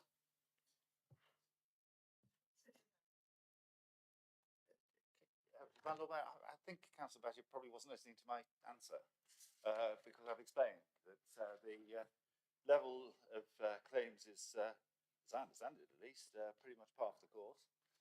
And the success rate in defending them is certainly nothing to be in any way ashamed of or to be surprised by. In a very large and a very complex organisation, Lord Mayor. I certainly would invite Councillor Batty actually to look up some comparisons, and I think you will discover that our record is certainly not one of any particular note. So, Councillor Modwadia, you have a question, please. Thank you, Lord Mayor. My question is, since the recycling yard and rubbish yard is moved out of Spence Street, there is a lot of rubbish flowing around the North Havington area. As a council of this ward, there are a lot of complaints I'm receiving every day regarding the fly tipping flying on street. And the only reason, because the North Havington, people living in North Havington, most of people don't have a car. Since this rubbish yard moved from North Havington, they don't know where to dump. So I seen a lot of mattresses, a lot of rubbish in the street. Yes, we have a Leicester Law apps. I did try many times. But Councillor Modwadia, can you just ask the questions? That's the question regarding how we can improve the area in North Havington. Councillor Cook-Helbing, please.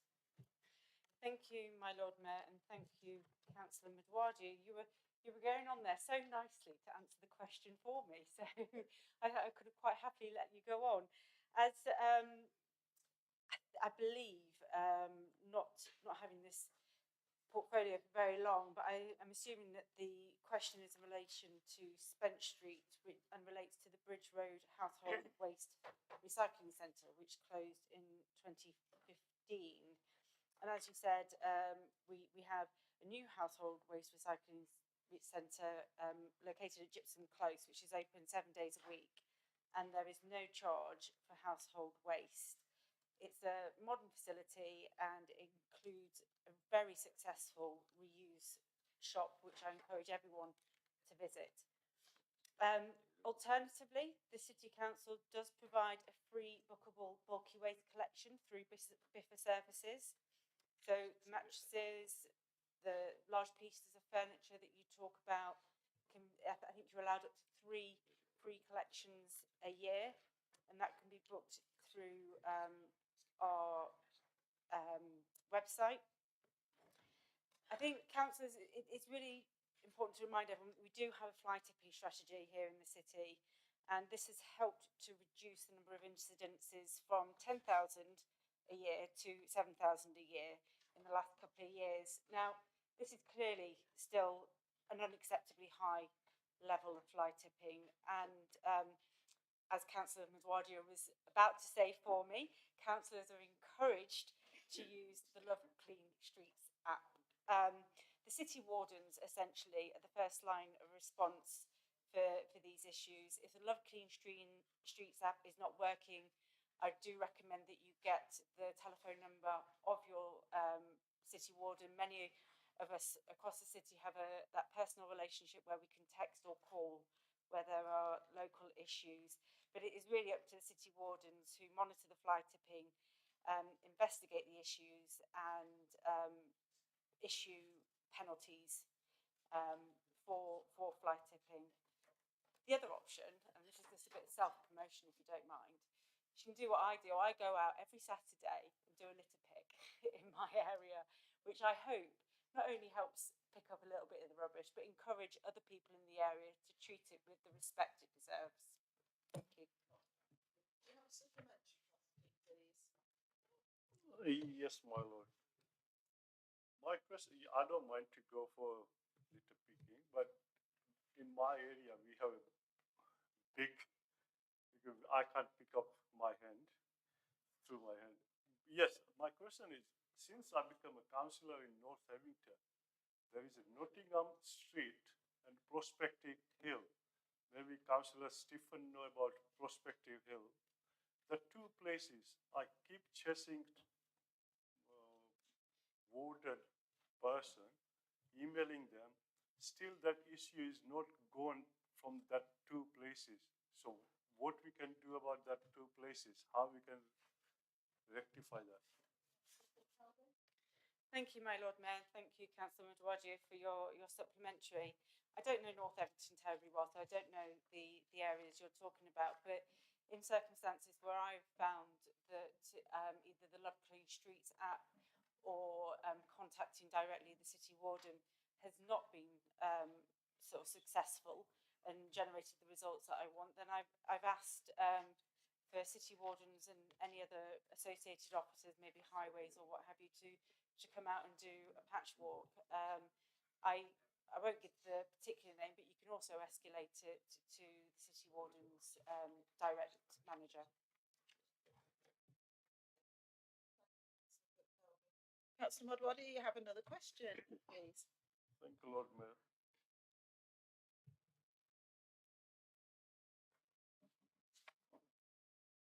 My question is regarding parking issue surrounding Greenland Road, because I seen a lot of people are parking car in double yellow line and going in shop.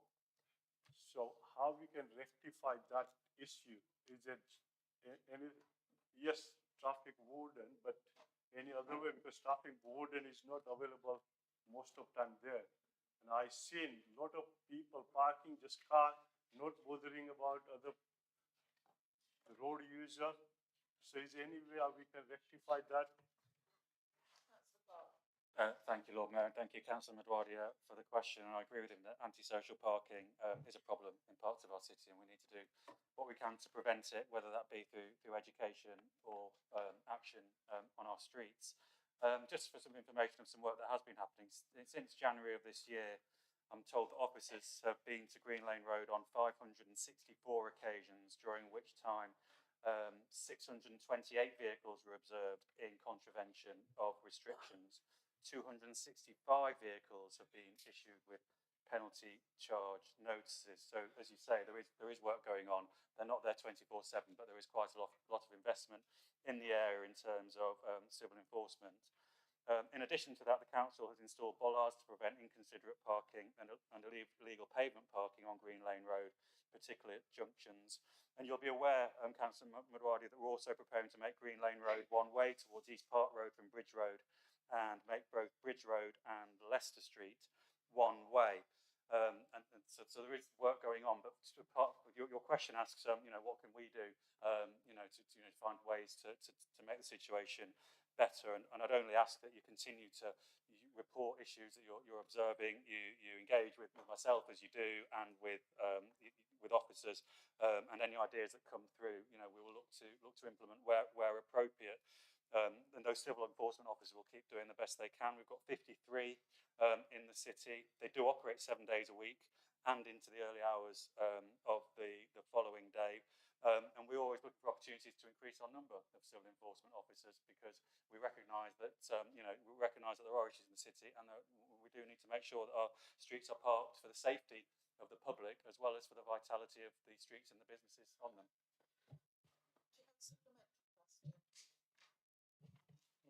Yes, Lord Mayor. Thank you, Councillor Clark.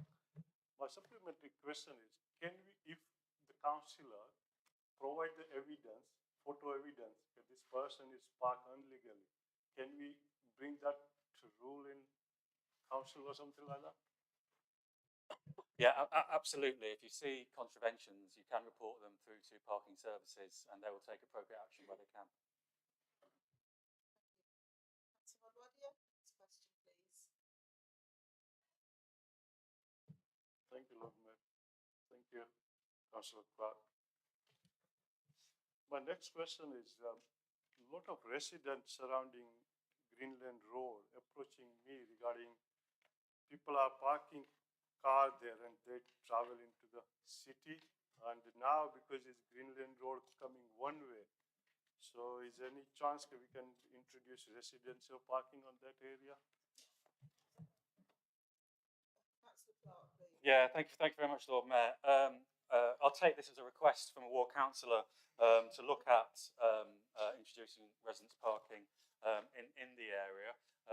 It's not always a smooth journey to introduce a residence parking scheme because, as members in the chamber will know, that there are varying views in communities about the value of residence parking schemes, but where there is an overall desire to see a scheme, officers are happy to work that through to its ultimate conclusion, which may be a traditional scheme, or it may be a scheme like the one that was introduced in the Clarendon Park area in Castle Ward, which is novel and, as far as I'm aware, is working, and it's something we could look to introduce in other parts of the city. But in terms of your request, we can certainly look at it, and there is a list that is being worked through by officers, but we can certainly add to that list. Question, please. No, thank you. Thank you. In that case, we'll move on to your next question. Thank you, Lord Mayor. Next question is regarding the school admission. Yes, we had a discussion in City Mayor question answer, but that time the councillor Damper said, okay, we don't have an authority for school admission, but that time you mentioned when the resident move from that area to other area, but they want their children keeping in that school. That's what this issue is incurring. But my question is, can we bring some policy when the people are moving from this area to the other area, their children go to that school, because this issue is really widely and parents are really struggling in the school admission. So is there any chance we can do anything about this issue?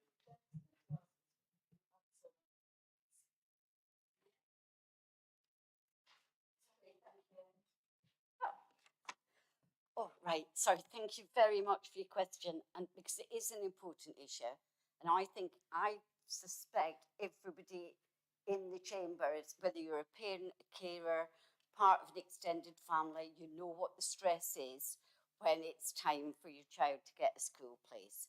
It is very nerve-wracking because it matters so much to the child and to the family, because they want to go to school with the other children, don't they? And so it's all very difficult. And it is no consolation to those families who don't get one of their choices to know that the city performs better than the national average. So in primary schools, our percentage offers made to applicants' first choice school is 95.3%, whereas the figure for England is less at 92.5%. And similarly in secondary schools, the figure is 85.3%. The national figure is less at 82.6%. Now, there are some things that residents can do that are going to increase their chances of gaining a place at their preferred or nearby school. So, firstly, in this academic year, the closing date for secondary school applications is the 31st of October. The closing date for primary schools is the 15th of January. Now, it is absolutely imperative that you make that application on time, because in terms of late applications, they can only be considered once every single on-time application has been dealt with. So it's absolutely imperative that you get that application in on time. Secondly, the service always strongly recommends parents to use all 4 preferences and to include the catchment school as one of their preferences because it maximises chances of gaining a place at your preferred or a nearby school. So if you put down if you fill the same school in on all 4 boxes and you don't get that school, then every other school fills up and you will get a place at whatever school's left, and that could be right across the other side of the city. So it's very, very important that when you're filling that in, you have to understand that giving the same school for 4 times doesn't give you 4 times more chances of getting your child into that school. That's not how the system works. Now, in terms of the scenario that you've outlined, and I think where a lot of the issues are a problem is when you're trying to move to a school mid-term. That is always more of a problem. And the short answer is no, we cannot force people to move school when they, move house or their circumstances change. And of course, we recognise how difficult it is to have children at different schools. But if people contact us, the officers do try very hard to work with the families, to work with the schools, to see if there is any way that the school might be able to go over PAN or perhaps go to another school that is a little bit further away that can take both children in different age groups. So I would stress very much contact the admission service at all costs, and of course there is the official appeals procedure. Supplementary question, please. No, Lord Mayor. Thank you, Councillor Dunn. Thank you. Councillor Dara, your question, please. Thank you, Lord Mayor. Has the council received Section 106 monies from Sainsbury's Superstore Melton Road, Rushmead, as part of the agreement on the planning application? And if so, how much and how was that money spent? Wonderful. Thank you, my Lord Mayor, and thank you, Councillor Darby, for your question. The council did receive Section 1 money in regards to said development. It was to the total of £114,000. In terms of how that was spent, there was 18,000 on open space improvements, 70,000 on public art, 16,000 on bus lane provision, and 10,000 on planning services monitoring fees.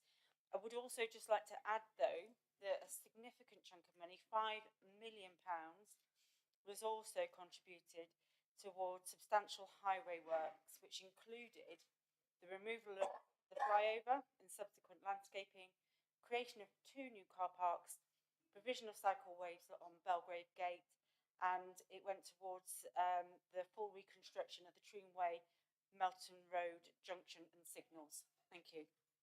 Supplementary question, please. Yes, my Lord Mayor. The £70,000 spent on the public art, also commonly known as a fruitless silver tree tucked away in a corner of Melton Road. Was it the money well spent? And more importantly, were the ward councillors and other elected representatives in Leicester East consulted before this money was spent on this silver tree? And if so, did they support it or object to it?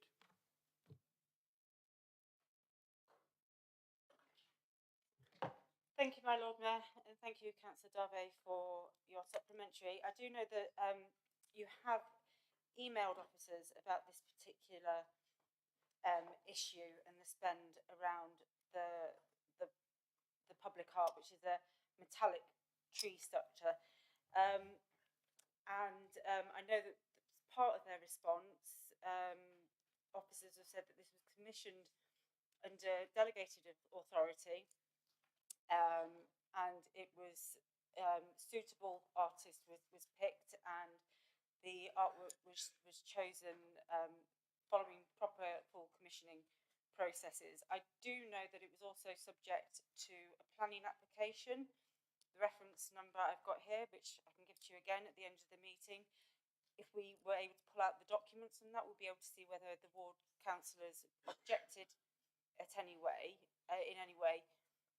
In regardless to whether it was money well spent, I don't think I'm necessarily the best person to judge public art. There are other people in the room who might be better at quantifying that for you. The officers have assured me that it did follow the proper commissioning processes. Thank you, my Lord Mayor. Councillor Dye, your next question, please. Thank you, Lord Mayor. The council is currently preparing an equality strategy. Promoting equality is everyone's responsibility. When was the previous one prepared and implemented? Councillor Malik. Thank you, Lord Mayor, and thank you, Councillor David, for asking this question. The previous equality strategy was launched on 14th of June 2018 and covered the period 2018 to 2022. As you have mentioned, that we are in the process of developing a new one. So the new draft strategy that has been prepared, and currently it is subject to consultation internally and with voluntary and community sector groups representing particular characteristics, and it is expected to be finalized by the end of this year. Thank you, Lord Mayor. Thank you for the positive response. Regarding the previous strategy, were there any lessons learned from it about weaknesses and strengths from it? Was there a report prepared for the council? And more importantly, if the lessons were learned, will the council assure this council that in the new strategy, all those weaknesses that were previously experienced will be implemented properly, and that we have a very robust equality strategy? Thank you, my Lord Mayor. Thank you, Councillor Dave. It's a very important point that you have made. What we need to understand that as far as the improvement is concerned, that's a continuous process. So when the previous strategy was implemented, it set some goals, and then we worked on that, and we made some progress. Obviously, there were some challenges. And as we are setting up our new strategy, we will try to make sure that our progress is measured and we take the right steps. But just to give you some further information on that after the previous strategy, our key achievements were that the further strengthening of our equality impact assessment practice through equality impact assessment and equalities training for staff and members, and this will continue as part of our new strategy. Equalities further embedded into decision making, for example, equalities implication included in all reports, and equalities a key consideration in all work relating to delivery of savings. Developing the organizational culture and understanding around equality, diversity, and including through many awareness-raising events and activities such as inclusive leadership training. Again, under the new strategy, there will be a regular calendar of events. Continued support for employees, groups, and we will look to strengthen their links to the corporate management team in the next few months. We commissioned the Disability Charity Scope to look at our practices and policies to support people with disabilities and worked on improvements. We implemented changes to recruitment, including an internal first approach to help support staff to progress in support of increasing diversity across the council. And in terms of challenges, obviously, the biggest challenge was the COVID and the lockdown. That put a halt on range of activity and slowed progress, but support was provided as we moved to new ways of working. The last strategy was a positive mission statement, which we still stand by, but we are looking to be more direct in the new strategy and want to have actions by which we can measure success more directly. And I can assure you that we will put action plan in place, so where the strategy is reviewed annually and we measure our successes and look at the challenges that what we're going to face. Thank you.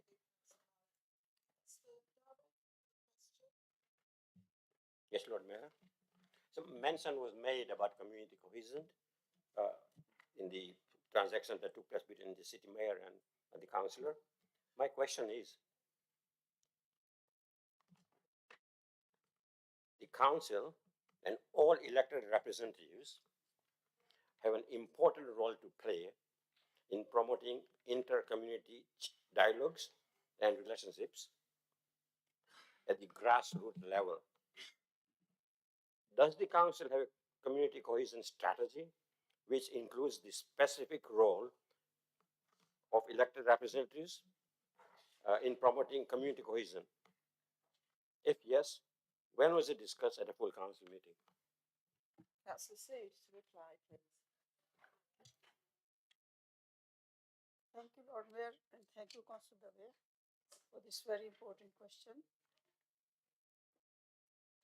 As you have mentioned, that is community cohesion is the responsibility of all elected members, not only elected members, all the staff, all the officers, each citizen of the city who lives in this diverse and multicultural city. Council doesn't have a specific community cohesion strategy, but one of the 8 strategic priorities of the Community Safety Partnership Plan 2023 to 2026 is stronger communities, where our objectives are. I mean, we can spend hours and hours here talking about community cohesion, but the main bullet points are: work with the partners to understand new and emerging communities, involve young people in problem solving, because it's very important that we see the futures through our young people, involve them. And now you can see even on the scrutiny commissions everywhere, young people are always welcomed, and they come and they make their own contribution. And integrate educational settings in community practice, empower and engage communities. And this is a work ongoing. And I'm very passionate about the new communities. You can see whenever I go out, if I see somebody new face, I always stop them and ask them, where are you from? Because I know before we had main communities with the 8 faiths, but now Leicester is a home to so many communities, which we want the city council, we want to bring them on board, because they are our citizens. And so this is why this is an ongoing work. And elected members' role is very, very important. If they come across any new community in their ward, whether it's one family, whether it's few families, it will be helpful if they can let the council officers know, so that we can outreach to them. Sometimes they are very isolated. When they are new to the city, they don't know where to go. So this way we can signpost them to our neighborhood services or in the centers. And then the festivals has put Leicester on the world map, because all communities, they have got their right to celebrate. Some of the new communities are there, they ask them, and we are trying to help them as well. I mean, last Saturday, there was a new community, is from Telugu. They call them Telugu community, only 100 people. So they wanted to celebrate, they have to go out into the county. But I've met them and I've told them that the next time we will work with the officers, and Councillor Clark is very keen as a deputy of culture to bring all the communities on board. And partnership is very, very important. Even Ivan Brown has said how we overcame COVID, it was all about the partnerships. And Leicester is very proud that the communities, how we work in partnership. And I'm really, really annoyed and surprised that Home Secretary, without visiting Leicester, can make such a remark, which is unfounded.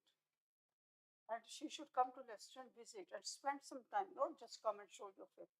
Spend time with the communities and then see that how communities in Leicester, it's not by coincidence, they have worked together.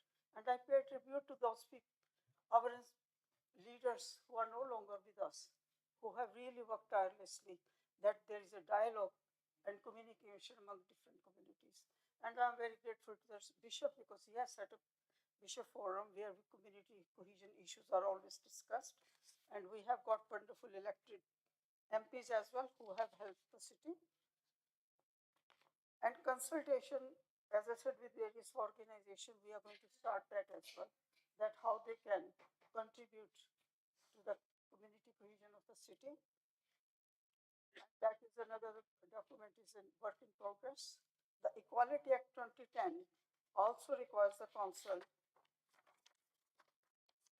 in exercise of all its functions have due regard to the need of to foster good relations between people who have a relevant protected characteristics and those who do not share it. Our approach comes to the way to equalities, as Councillor Malik has mentioned, seeks to consider and embed this responsibility in what we do, including via equality training and equality impact assessments. And it's a responsibility across all staff and members to embed the duty. We support this through training awareness, raising and guidance. And Lord Mayor, as even before the start of the council, your spiritual advisor, his reflections are always about community cohesion, that how we should all work together and support each other. Thank you. Do you have a supplementary question, please? No supplementary, thank you. Councillor Gopal, your question, please. Thank you, my lord. My question is a very simple one. How many council buildings stand empty in Leicester? Thank you, Madam Mayor. Thank you to Councillor Gopal for asking this question. I have discovered, because I've done some research on this, that the council has 1,404 buildings across the city, of which 47 are vacant or strategically vacant, awaiting development. That vacancy rate is under 4%. It's about 3.3% of the total. Buildings become vacant for a number of reasons, which includes reaching the end of their useful life, opportunities to redevelop sites for strategic regeneration purposes, or for housing development. Buildings can also be repurposed, such as examples allocated for SEND. In the case of buildings within the corporate estate, tenants may enact lease breaks where there are currently a further 6 total buildings vacant but available to let. All properties available for let are marketed on the council's website and, where necessary, using our inward investment team. Thank you, Lord Mayor. You have a supplementary question, please. Yes, my lord. Just I would like to know how many empty houses, which is like can ready to rehouse the people or something. My Lord Mayor, obviously that wasn't the question that was asked, and if it had been, I would not have been equipped with the answer. But I think actually that's covered in a later question that Councillor Kelvin will be answering. Councillor Gopal, your next question, please. Yeah, thank you, my lord. My next question is, what is the council doing to encourage schools to educate the children in our school about the cleanliness and civic responsibility associated with it?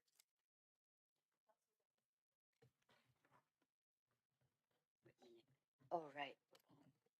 So thank you very much for your question.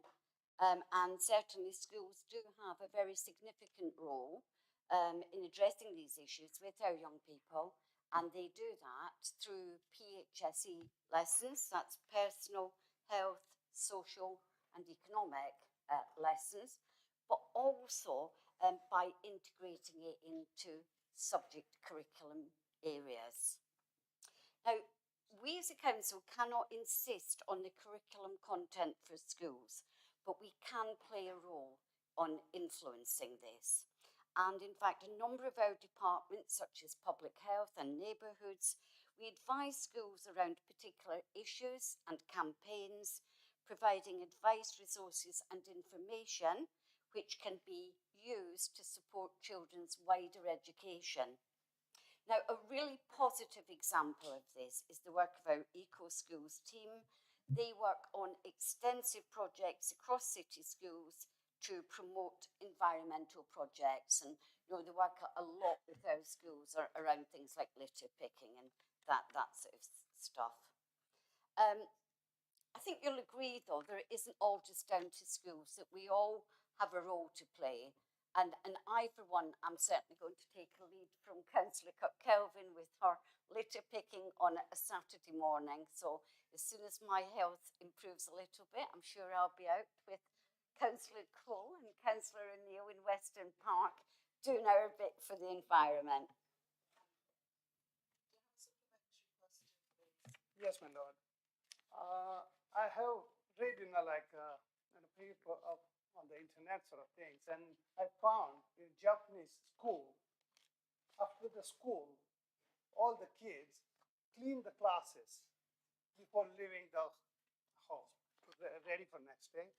Can we do something like that, which is like learn the children to how to clean it up and keep the place clean?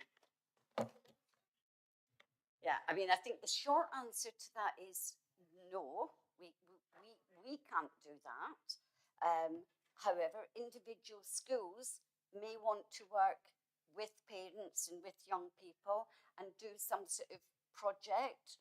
They already do projects often in terms of the playground and keeping the playground clean. So who knows what is possible in terms of that sort of area of work. But it is important to recognise that, what works for one community doesn't always work for another. So we'll just bear that in mind. The other thing that I would say, because I've got the opportunity to, is please consider being a school governor. It's a great way to get involved in your community and make a difference for our young people.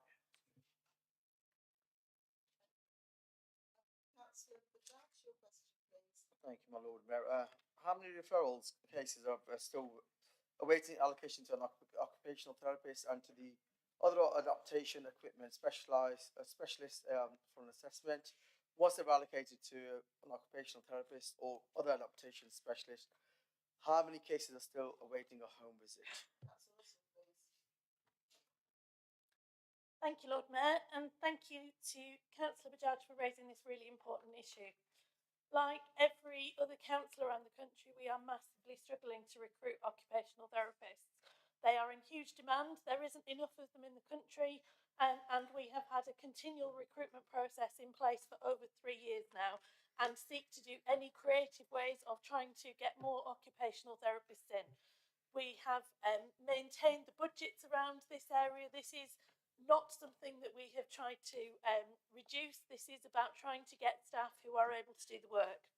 So unfortunately, because of this real challenge in not even being able to get to our establishment numbers, never mind additional staff to clear a backlog, we do have a significant waiting list.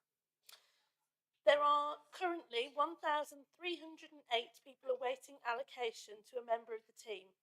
Of those, 757 of them do not receive adult social care and are awaiting allocation at the front door of the service for a first assessment.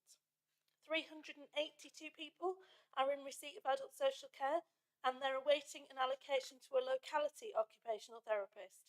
Some of these people will have had a first assessment, but they are, as they entered social care, but they're now needing a follow-up process. 160 people are waiting allocation for a further assessment with our major adaptations team. All have been previously seen either by our front door team or by the locality team, but are now waiting for that much more major work that needs doing and that they need a follow-up assessment from. Allocations are only made when occupational therapist assessors have capacity to work with a new person. It's not possible from existing reports to state how many people have been allocated or awaiting their home visit, but as allocations only take place when new staff are ready to start work with a new person, the home visit would take place as soon as it is possible to arrange this with the individual. Thank you, Lord Mayor. Thank you. Do you have a supplementary question, please? No, Lord Mayor. Thank you. Then your next question then, please, Councillor Bajaj. How many private sector cases are on the waiting list for adaptation, both major and minor, in the Disability Facilities Grant DFG services? Similarly, how many are on the waiting list for council house adaptations referral by occupational therapist? No, thank you, my Lord Mayor, and thank you, Councillor Bajaj, for your question. For those of you who are newer to the chamber, the council has a dedicated team of people that work to process the Disabled Facilities Grant and adaptation requests. This team cuts across social care, the team that Sarah was just talking about, and the housing division. And it is this team who assess, recommend, and then go on to complete adaptations to homes in order for people to have a better quality of life as their health needs change. Now, I'm unable to tell you the amount of minors work that is currently being issued. They are processed immediately and often completed within days. So that's not a piece of information that is recorded or I have to hand. What I can tell you is that regarding the majors, we currently have 200 properties in the private sector and 110 council homes awaiting adaptations. But this is in the context of, I think the last 4 years, nearly 2,400 DFD awards and adaptations with a total spend of £10.2 million. Thank you. Do you have a supplementary question, please? No, Lord Mayor.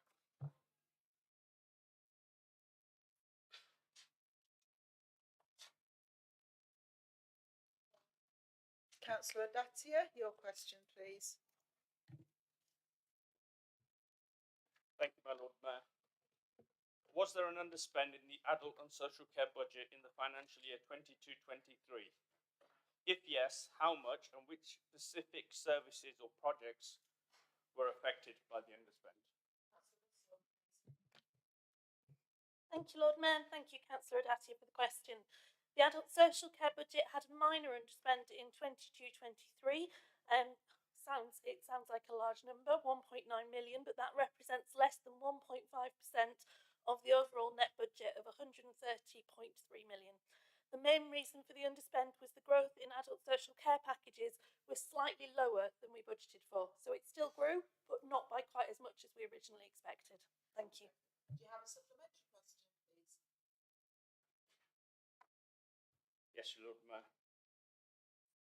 Can the council please assure us that any underspend will be carried forward and be used in the this coming financial year to reduce the waiting lists for adaptations for the disabled people?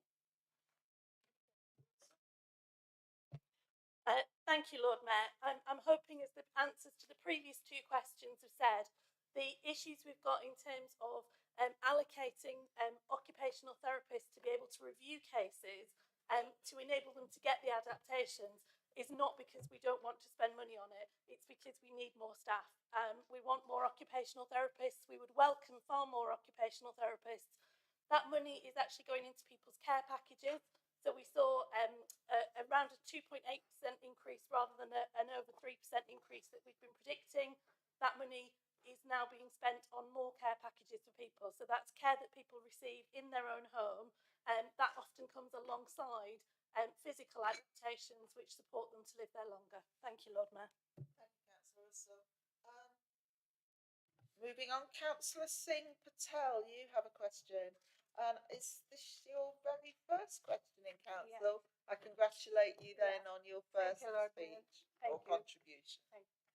There is a car park problem in Harrison Road, Malton Road area, which is affecting both of roadsides and businesses. Does the council have any strategy on improving car parking and traffic flow issue, including introducing of a residence car parking scheme in the Belgrave Rusimid area? Councillor Clark? Thank you, Lord Mayor, and thank you, Councillor Singh Patel. The area has received some extensive investment and proposals over recent years. Between 2018 and 2022, we consulted extensively to introduce traffic and parking improvements in the Harrison Road and Melton Road area, which led to the introduction of controlled pavement parking, along with parking restrictions at junctions and residents-only parking on Stafford Street. Members will recall that there was significant opposition, and that's to put it mildly, to proposals to make numerous streets, including a section of Harrison Road, one way, and there was also similar significant opposition to proposals to introduce a residents' parking scheme on other streets affected by non-resident parking. These proposals, for those reasons, weren't taken forward. The level of objection was loud, and it was something that the council did a lot of work developing a scheme that was then then received a very high level of objection, including within the full council arena. But those proposals still exist. If Councillor Singh Patel wants to discuss how we might develop them and bring them forward again in a more acceptable way to the community you now represent, I'll be more than happy to work with you to do that. Thank you. Thank you very much. Thanks. Thank you very much. Councillor Chauhan, your question, please. Is this your first contribution? Yes, Lord Mayor, thank you. Congratulations to you as well. My question is based on the Gujarati classes which is run in BNC in Belgrave Ward. The Leicester has significant Gujarati language speaking population. Teaching of Gujarati to those children who want to learn and obtain a GCSE grade is very important one.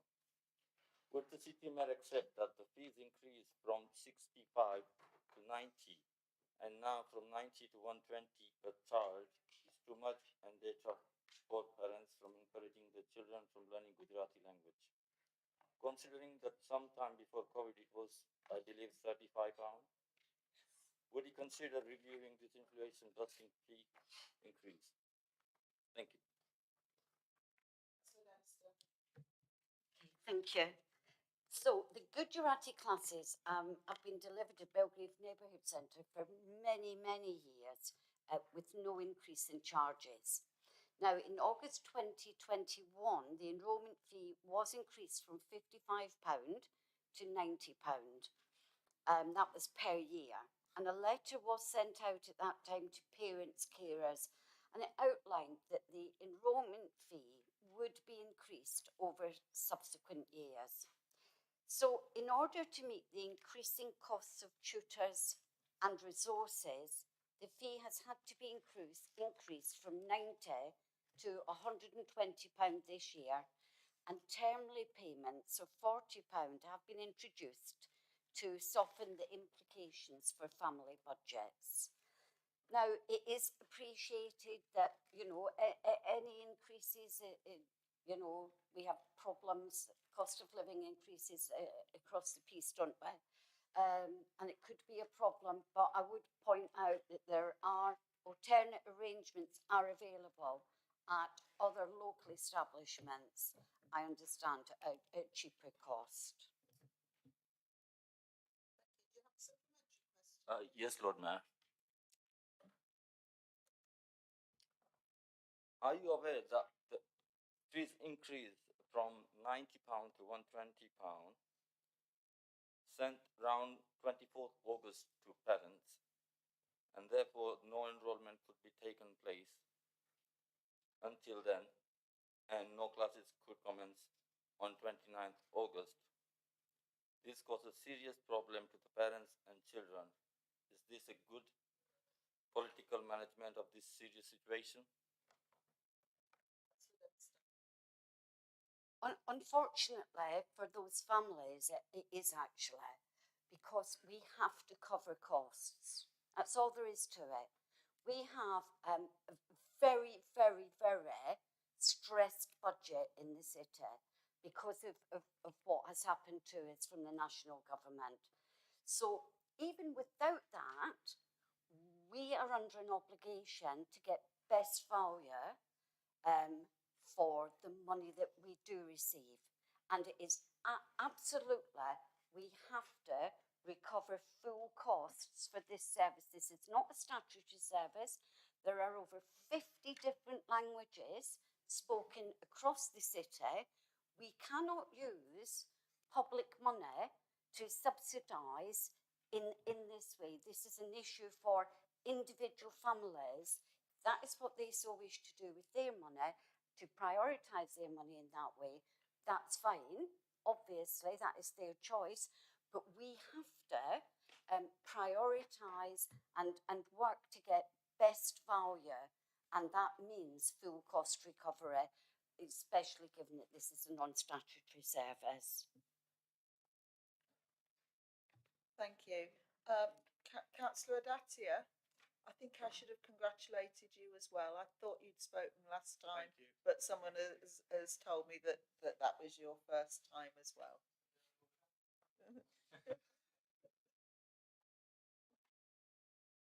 Councillor Bajaj, your question, please. Thank you, my Lord Mayor. I think I'm losing my eyesight here. I've got glasses and I've got to have the paper right next to my eyes. Leicester City Council encourages reverse monitoring when senior managers are monitoring by junior staff from different backgrounds. Could the City Mayor please inform us that many strategic directors and service managers, head of services have received the reversing monitoring from junior staff from the ethnic minority background, and what is this in terms of percentage figures of the total managers employed in the categories mentioned above? Thank you, Councillor Bajaj, for the question. As Councillor Bajaj said, Lord Mayor, reverse monitoring is when a person in a senior position is mentored by somebody in a more junior position. It encourages reverse mentors to share their lived experience across a range of equality characteristics. And the focus of this programme has been, at least to date, on sharing lived experience on race, disability and sexual orientation. And mentors are matched to leaders who have a different protected characteristic than themselves. The reverse mentoring programme, about which has been some very positive feedback from those who've been involved, is in fact run by the local health services learning academy. And there have been 4 cohorts so far, but the initial cohorts were for health and social care staff only, so it was quite a limited introduction. More recently, there's been effort out corporately, and further cohorts will be rolled out in coming years, as I say, reflecting the fact that there's been very positive feedback from those involved. Thank you.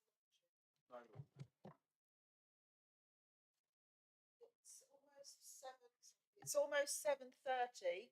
We're almost halfway through the questions, so I'm going to propose we have a very short break of 15 minutes so that people can move around, jump around. 10 minutes. 10. Okay, if you can get warm, get your circulation moving in 10 minutes, and do what you have to do, then just wait for a moment while we take the mace. Please stand. Sorry.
Right, worship from Lord Mayor Leicester, Dr. Susan Martin.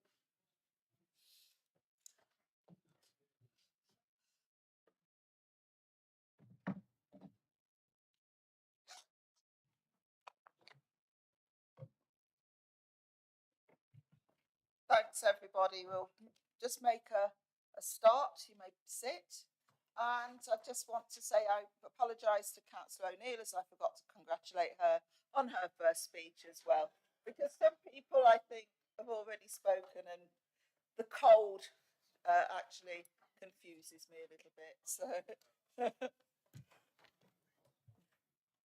we're going to go on to question 26. I just haven't ticked 25 off. Have we had 25 on reverse monitoring? Okay, so we're on Councillor 26. Sorry, question 26. I'll just give myself a shake to get back into it. Councillor Joanna, it's your question. Thank you. I'll be Councillor 26 if you'd like me to. Thank you, Lord Mayor. Right, my question is a simple one, and I think it has been asked before. How many homes and flats still remain empty on Hospital Close? Thank you, my Lord Mayor, and thank you, Councillor Janu, for your question. Yeah, this has been raised many times here in full council, but it's also an issue that has seen significant scrutiny over the past couple of years. Members may recall that we purchased 174 units of accommodation, which consisted of 35 three-bedroom homes, and then several blocks of former nurses' accommodation, which have flats with shared facilities. At the time when we purchased them, we recognised that the quality of the stock was very poor, and they would require significant investment to bring them up to a decent home standard. In addition to this, there's also been significant work to help increase the number of wheelchair accessible homes to help meet the demand across the city. I'm pleased to say that the first 35 three-bedroom homes will be first completed, and we expect them to then be occupied in early 2024. The flats, which have required significant investment, as I say, to reconfigure because they had shared facilities, will be completed later that year and occupied in early 2025.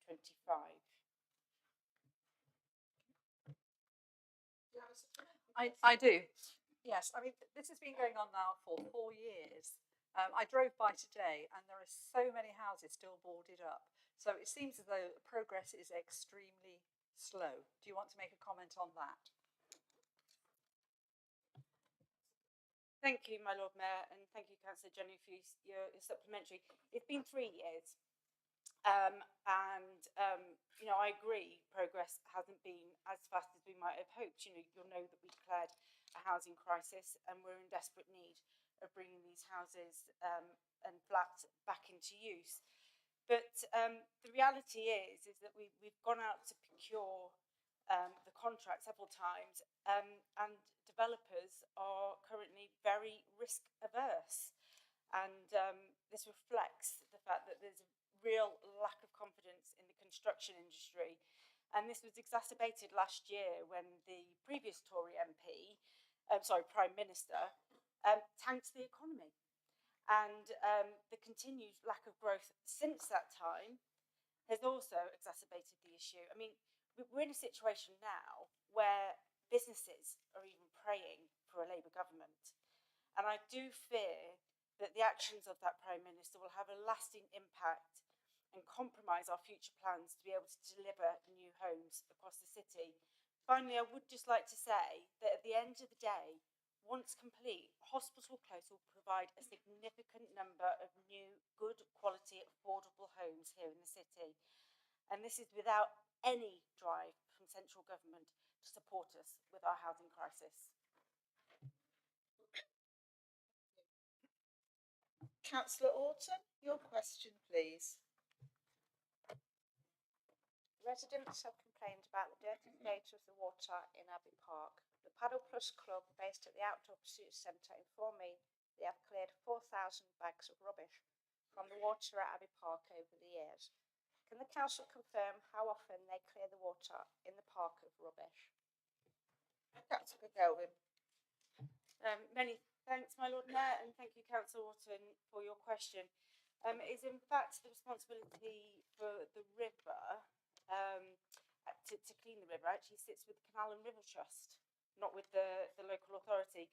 The council does provide voluntary opportunities for the Leicester environmental volunteers, and we coordinate activities using some of our fleet and river craft, including the boat which you may have recently in the Leicester Mercury are called the Kingfisher. All I can say in terms of the council's influence over the state of the water is I would encourage our ward councillors to promote the Leicester Environmental Volunteers Service. I've been out with them myself, and at the moment I think we're netting about 76,000 hours of voluntary support each year, and we have over 10,700 residents who participate across the city. Do you have a supplementary question, please? Did, but it's kind of been answered. What steps are the council taking to work jointly with the Environment Agency to keep the water clean, as Abbey Park is in the council's jurisdiction? The pond in Abbey Park. As I said before, it is actually the responsibility of the Canal and River Trust in this instance to be working with the Environment Agency on these issues. Clearly, we do report any issues that we have to the Environment Agency, and there is an existing relationship there, but the responsibility for the cleaning of that river does lie with the Canal and River Trust. Thank you. Next question. The next question is from, I think, Councillor Agatz. Can you tell me if I pronounced your name correctly, please? Did I say your name correctly? Agath. Okay, thank you, and congratulations on your first contribution. Thank you.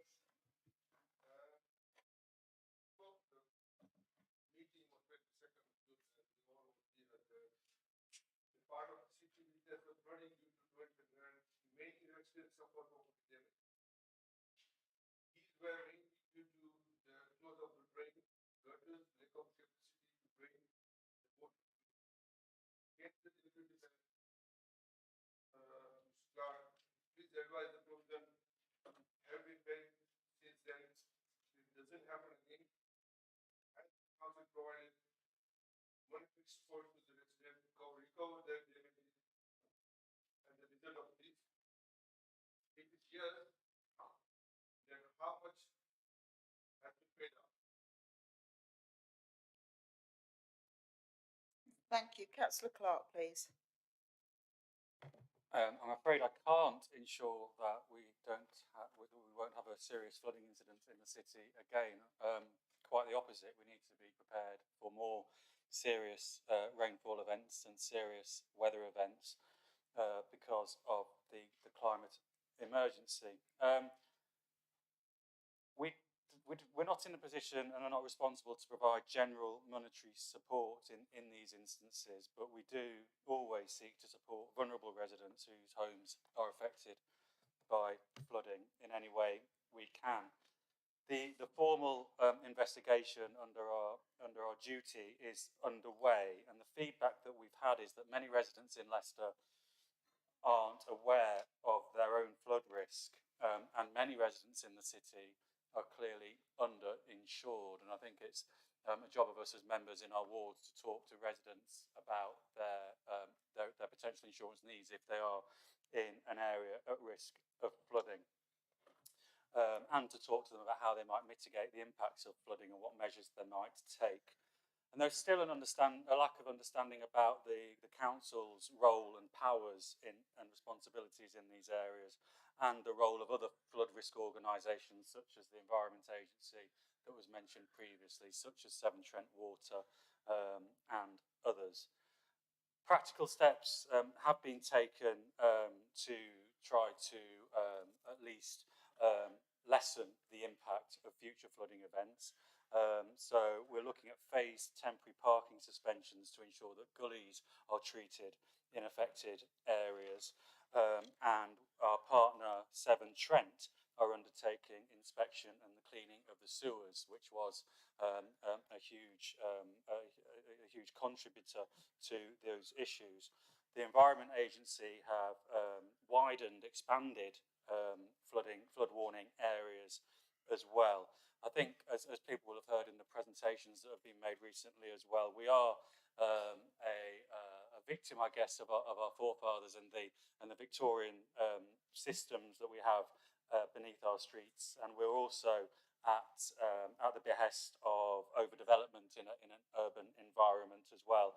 So we are determined to do all we can within the powers that we have and to lead those other agencies to ensure that we can minimise the risk of flooding at source, but also when those floods do happen, to support residents in any way we possibly can in those situations. And I think, as I say, as members, we also have a responsibility to talk to residents about the risk that is posed, particularly to ensure that they're properly insured, and talk to them about what measures they might take to protect their property. Thank you, my Lord. Thank you. Do you have a supplementary question, please? Yes, Lord Mayor. Some of the drainage system is 100-year-old. So are we, authority, have any approach to environmental agency, or they do something on to prevent in future flood on this kind of event? I mean, thank you. The subterranean drainage system is, as I said, from the Victorian era. To modernise that drainage system in the current environment in total would be unfeasible. Obviously, those elements of the highway that are part of the wider drainage system, we would always look to improve gullies and drains, and we do that as a matter of course. But what goes further underneath the ground, which is the responsibility of other agencies, I will say within a private market, a privatised industry, is much more difficult to manage. But obviously, we encourage Severn Trent particularly to make sure that they can make those systems as modern as possible and as resilient as possible. But they are not designed for the kind of rainfall events we are now experiencing more and more, and nor is it possible. The space just doesn't exist for them to take the capacity of water that we're expecting through climate change. Thank you. Next question is Councillor Mahesh, please. And congratulations on your first speech. Thank you, Lord Mayor. There are several issues that the taxi drivers are facing. The City Council does not allow 11-year-old car, whereas county councils do. Why? MOT stations have limited capacity for taxis. That's not fair. Black colour cars are not allowed for the City Council private hire, whereas other councils do. Due to lack of badges being issued, drivers go other councils for it. And there are several other issues that the City Council private hire drivers face. Can the City Mayor agree to meet the representatives of the taxi drivers and assure them of a fair hearing to help rectify the issues faced by them? Thank you. Thank you, my Lord Mayor, and thank you, Councillor Mahesh, for your question. I have taken on this part of my portfolio 5 months ago, and already we've held 2 meetings with representatives from the taxi industry, and the intent is to establish a regular forum where representatives potentially elected by others in the industry from the sector come together and discuss the issues that cross over, between themselves and the council. We've got licensing, the highway issues, the inspections, the sort of stop and search type inspections also that go on the roadside. It's really been really positive. This is the first time that we've had representatives from both the Hackney Carriage and the private hire companies come together. And whilst there are some tensions, as you might expect, we all do share the same vision, which is to have a safe and prosperous taxi industry here in our city. We do recognise, the City Council do recognise the importance to the economic health of the city, of the taxi sector. And we do recognise that they are also, owners are also suffering from the cost of living crisis. In the meetings we've held so far, we have discussed the number of issues that you have raised in your question, and I'm quite happy to meet with you separately to discuss what has been said in those discussions and to discuss our broader taxi strategy. What I would encourage is for the representatives that you know from the industry is to make sure that they feel involved and represented in the meetings that we're establishing for the longer term. Thank you. Do you have a supplementary? Yes, Lord Mayor. Thank you so much, Councillor. Will you be able to provide some sort of insight into how this policy affects the overall transportation landscape in the city, including its impact on vehicle emissions and driver accessibility? As I said, Councillor Mahesh, I'm new to the portfolio. I'm not the expert on the climate or the emissions. There are clearly links within our strategy to vehicle emissions and our aspirations for net zero in the city. But I don't believe I'm the best placed Assistant Mayor to answer your question this evening. Thank you. I don't know. Okay. We'll move on then to Councillor Gregg. Your question, please. The Mayor of Greater Manchester has made significant progress in reversing the deregulation of bus services in his area. It's something that the Green Party think is, for good reason, a very good idea. I suspect many members of the Labour Party think that as well and would agree with us. So what's standing in the way of us doing it in Leicester? What are your plans? Thank you, Lord Mayor, and thank you, Councillor Gregg, for the question. I'll take this opportunity to congratulate the Labour Mayor of Greater Manchester for that wonderful achievement of bringing buses back into public control. But I think you'll appreciate, Councillor Gregg, Greater Manchester is quite a different beast to Greater Leicester, and there are a completely different set of powers that Greater Manchester have been able to use that aren't available to the City of Leicester or to Greater Leicester. For instance, were we to go down the franchising route, we would have to receive Secretary of State approval, and I would not think that a Conservative Secretary of State would look upon us favourably as a city within the East Midlands when we go cap in hand to government for such permission. But that isn't the only reason. Under the Bus Services Act, places like Manchester, as I've said, don't have to seek those permissions, and it's something that Andy Burnham can take alone. Transport for Greater Manchester has also had access to considerable funding that just isn't available to Leicester, and being used to reduce fare levels in Greater Manchester to provide additional service levels as well. The costs of administering a franchise system just isn't something that the City of Leicester has the ability to do. And there is a huge amount of commercial risk that would be taken on by operators who simply wouldn't work with us in able to do that at this stage. As I've said, it's a very different beast, Greater Manchester to Greater Leicester. But having said that, in many ways, we are way ahead of Greater Manchester. We have over 90 electric buses on our street at the moment. Greater Manchester has 3. Okay, we have a free city centre hopper, as does Manchester, but ours is fully electric and zero emissions. Manchester's isn't.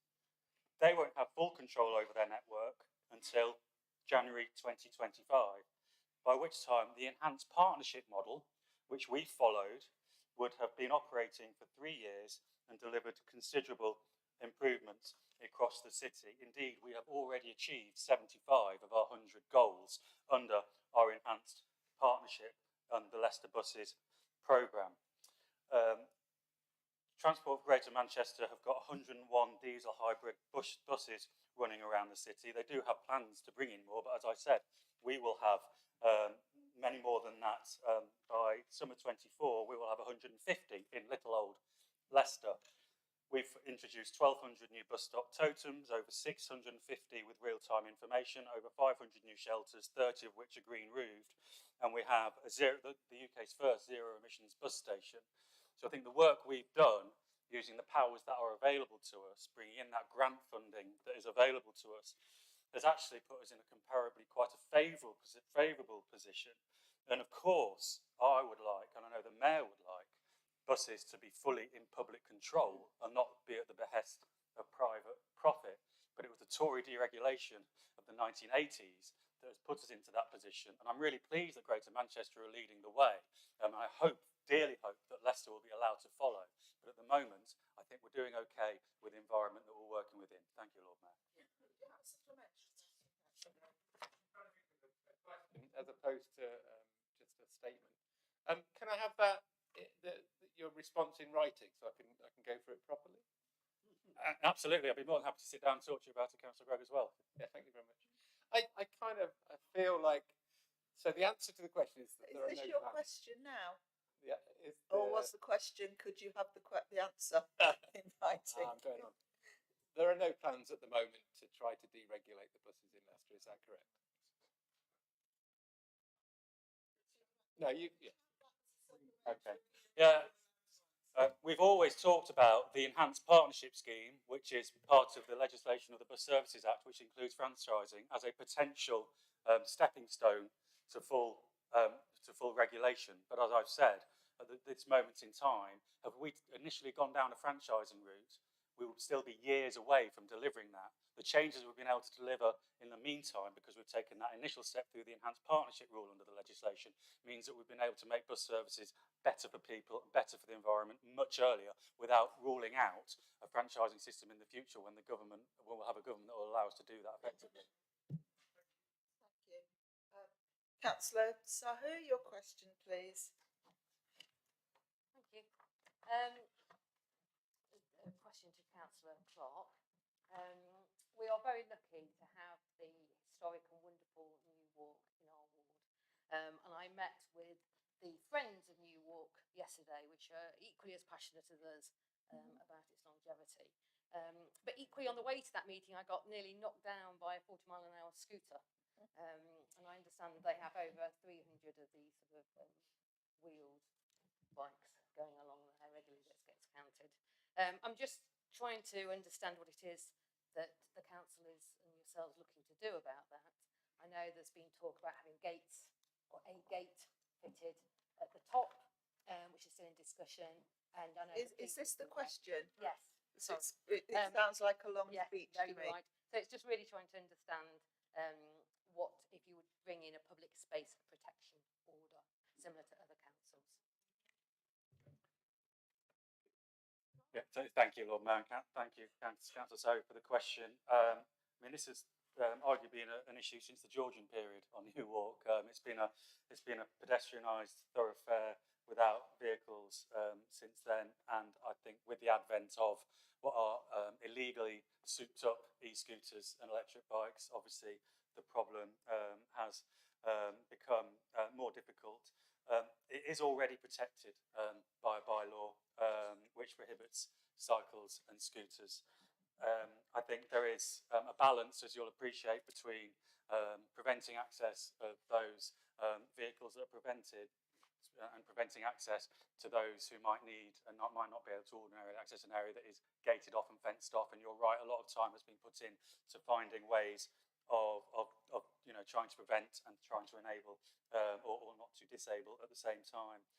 The police regularly undertake enforcement activity, having done so most recently in the summer, in July, alongside wider anti-social cycling and scooter campaigns. And there's currently a campaign that the police are involved in that we are partnering with and discussing with them on and receiving data from around Operation Pedal Fast. And we will continue to support these activities. You will have maybe seen some new signage that has gone up in and around New Walk that is politely trying to direct cyclists away from the area as well. A public space protection order, I don't think would necessarily add any value to those restrictions that are in already, because the bylaw makes it a police offence and for the police to enforce.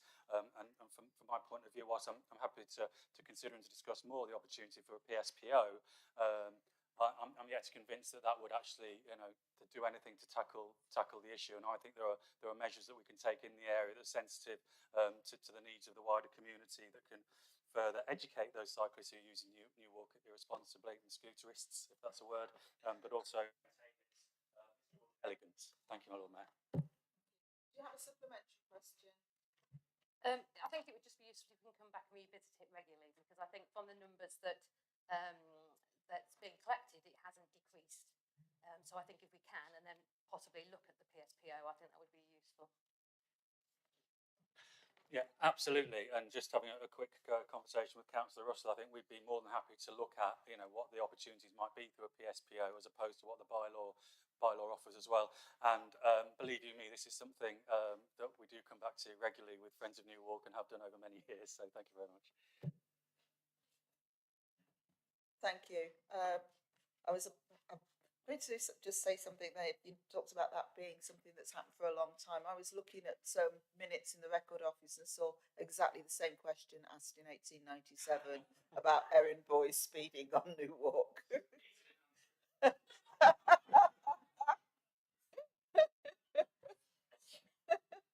Sorry for having interrupted the question, your question time. Councillor Zoe, your next question, please. Question again to Councillor Clark. In light of the proposed changes to government targets on energy saving measures, what policies are contained within Leicester's current local plan to promote sustainable energy use in new developments, and particularly around sort of energy generation? Thank you. Happy to answer this question. Councillor Kelvin might want to have a conversation outside the meeting as well around the kind of intricacies of the planning regime.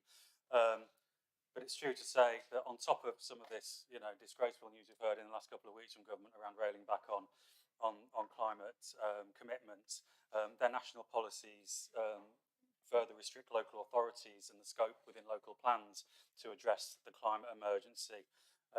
But we have, as an executive and as a council, sought to get the best of what we can from the powers that are available to us. And our emerging draft local plan sets out an ambitious package within that context of measures to promote energy and carbon reduction in new development.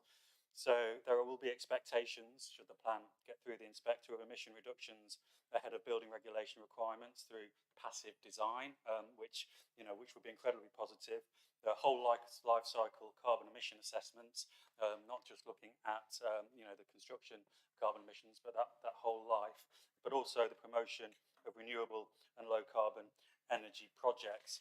I will say that whilst all these will be incredibly welcome, the planning regime isn't set up for the climate emergency, which is the most significant challenge that we face as a society. Thank you, Lord. Thank you. Do you have a supplementary question, please?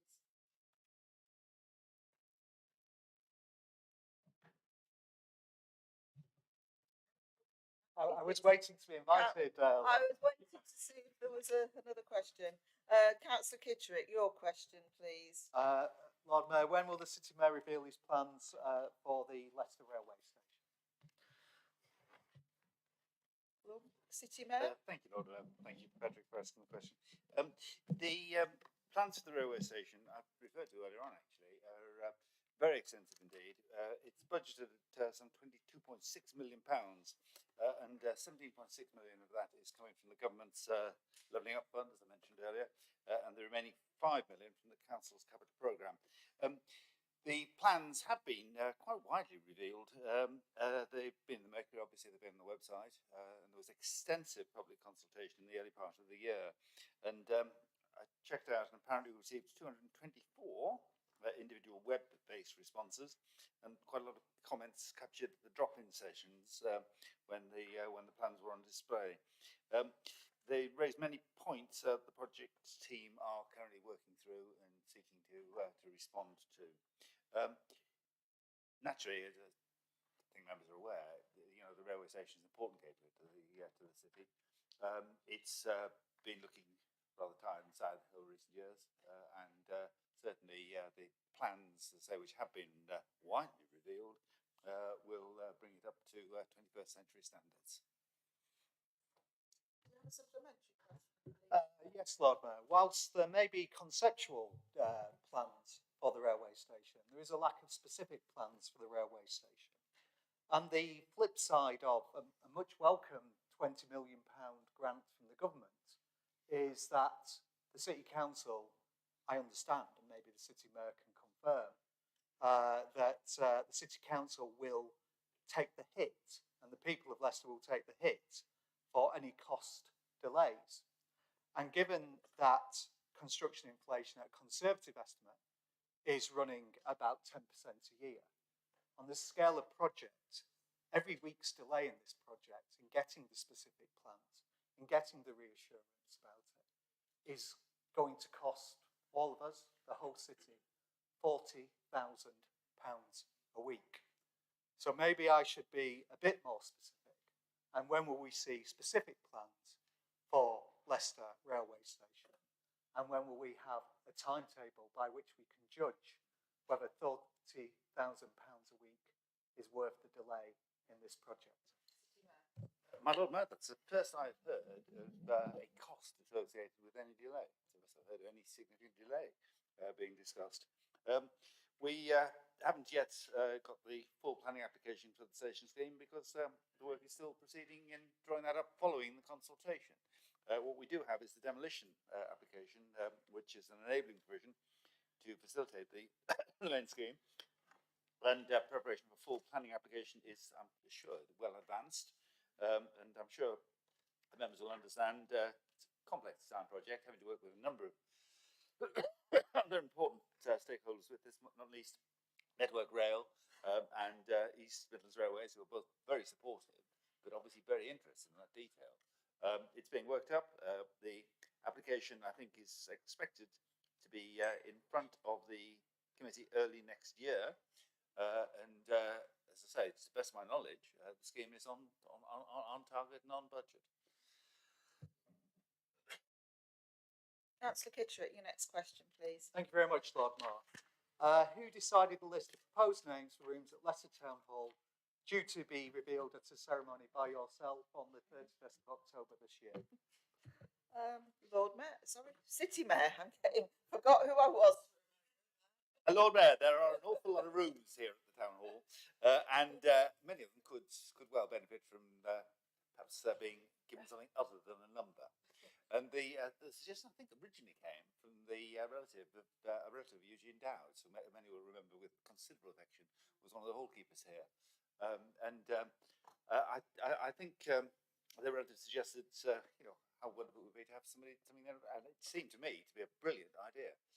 And anyway, it was passed on to the officers, and apparently the officers spoke with our old friend Alderman Ned Newitt and Derek Seaton, who have assisted in preparing the historical information for each room. But officers did ask me to stress this evening that so there are many rooms here that would benefit from having something other than a number. This is an initial phase, and if members do have other names of appropriate people and appropriate individuals who made important contribution to the city or have some link with the Town Hall, the officers will be delighted to take them into consideration and to see if similar work could be done to put names in place of numbers. Thank you very much, Lord Mayor. Upon receiving the kind invitation, I was interested as to who was to be named. And out of 7 people due to be honoured, 5 were men, 2 were women, and none were people of colour. There was not a single room proposed to be named after a single member of Leicester's Black or Asian communities. I think this is a huge oversight. The Town Hall is literally the Town Hall. It's the common ground of this city. And to review the civic contribution of the people of Leicester and not to have a single person of colour. The gender balance isn't great, but not to have a single person of colour, not to have a single Black or Asian person honoured in that first tranche is a gross oversight. These matters, Lord Mayor, are usually discussed with the leaders of the different political groups. And had it happened on this occasion, I'm sure that oversight would have been pointed out. And unfortunately, it comes on the back of the City of Leicester Awards, when again, in a first tranche, there were 3 white, middle-aged, middle-class men. Really, I am asking for, as soon as possible, in time for the 31st of October ceremony, that we can review this and suitable nominations can come forward for people to be honoured from all of Leicester's communities. We talk much about diversity in this city. There is a long history, there is a long contribution, and that should be reflected in this ceremony. And this rather unfortunate failure to include should not be repeated and should be rectified as soon as possible.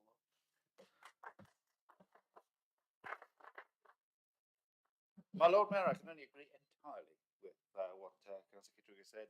It's quite clear that the naming of these rooms ought to reflect the diversity of the city, both in its gender and its ethnicity. And as I said earlier on, I'd very much welcome suggestions from him or from other members as to how we can do that. One that was just occurred to me while I was just sitting here was you could very appropriately name a room after Councillor Gordon Palmer, late Councillor Gordon Palmer, who I think, no, actually, perhaps he wasn't, but perhaps I won't make claims for him that may not be true because I can't actually remember. But certainly, he's an obvious name, important figure in the in the development of modern Leicester, and will certainly help to fill the gap that Patrick has quite rightly pointed to. But others, no doubt, with a bit more time to reflect on it, may come up with some other names as well. I hope they will. Thank you, my Lord Mayor. Councillor Kittrick, next question, please. Thank you very much, Lord Mayor. As to the year to date, how many council homes currently empty, as an absolute number and as a percentage of council stock, how does this number compare with the years 2021, 22 and 22, 23? Thank you, my Lord Mayor, and thank you, Councillor Kittrick, for your question. Just to remind members that obviously this in part relays back to Councillor Gopal's supplementary question, which he asked question 19. I'm going to do it starting with the earlier date. So if I start with 2021 to 22, we had 404 void properties, which equates to 2.05% of our stock. In 22-23, we had 426 void properties, which equates to 2.17% of our overall stock. And I'm pleased to report that in 23-24, we now have 379 void properties, which equates to 1.93% of our overall stock. And I would just like to remind members in the chamber that this is set against an industry standard of 2 to 3% of void properties. Thank you. Do you have a supplementary question, please? Lord Mayor, this figure is still far too high in a city with a housing emergency. And can I get the assurance that we will not be seeking an industry standard? We should be seeking to get that figure as low as possible, given the huge need that all councillors face every councillor in this chamber will face on a daily basis requests for much needed council and social housing. Thank you, my Lord Mayor, and thank you, Councillor Kittrick, for your supplementary. I can only agree. The housing crisis we declared, I think it was beginning of this year, is very real and very visible. As housing lead member, I get calls almost daily from people across the whole of the city who are in desperate need for housing, and I find it distressing, as do we all, dealing with those very difficult situations, particularly when we know that there is such a serious lack of solutions following the right to buy and loss of stock that we have had. I am pleased to say that we have got it back down to a reasonable level. And this is following the improvement work which has gone over the last 18 months. And I'm also pleased that this regularly is an item which goes to our scrutiny meetings, and is something I know that councillors will continue to put pressure on us to improve further. Thank you. Councillor Kittrick, next question, please. Thank you very much, Lord Mayor.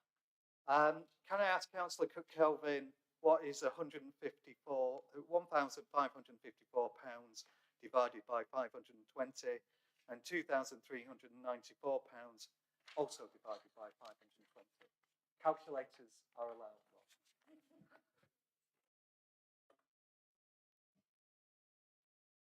Thank you, my Lord Mayor, and thank you, Councillor Critic, for your very bizarre question. I have to say that I dreamed up so many ways that I might want to answer this question, and about the first 10 of them didn't involve a calculator, despite the fact that my mental math is really poor. It then occurred to me that obviously I could just straight bat it, you know, get the calculator out, which I did, and you know, what's so great about maths is there is a definitive answer. So I'm simply going to stick with that, which is the answer to your 2 math question is £2.99 and £4.60. Do not give me a supplementary which requires mental math. Okay, thank you. You have a supplementary, Councillor Kitterick. I'm assuming you do. Thank you very much, Lord Mayor. Can Councillor Cook-Kelvin please therefore explain why in the updates to the Housing Scrutiny Committee on the installation of heat meters, where the costs were said to be defrayed over 10 years, which is 52 times 10 is 520. And given that a tenant was asked to pay back the full cost of 1,554, that would actually, but actually, what they were going to be charged in the same paper was £5.97 a week, not the other figure. So the figure was wrong. The figure that went before housing scrutiny would have involved tenants of district heating and leaseholders paying twice for the same meter to be installed. Does this not raise serious questions about this whole heat metering project? That if you can't get such a basic figures right, whether the wider figures in the report are justified at all.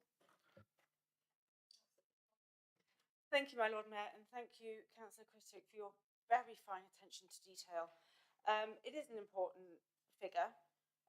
As far as I am aware, tenants will be charged that £1,554, and that will equate to £2.99.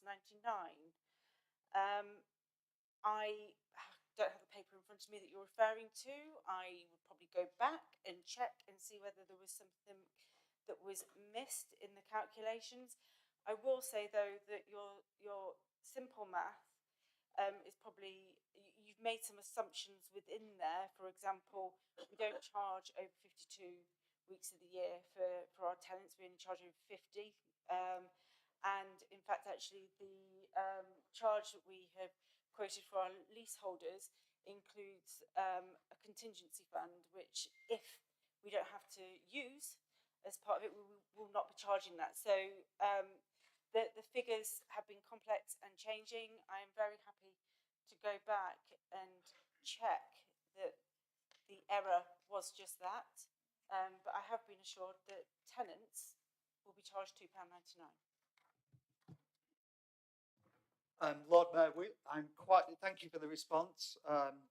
I believe I'm going to move on. I'm now going to move on to the next question. Is this the next question? Yes, no. Okay. Yeah, I will now move on to I the thought next. you were asking another supplementary. Oh, no, it may get slightly conflated, Lord Mayor, because it's quite late in the evening. I'm slightly confused.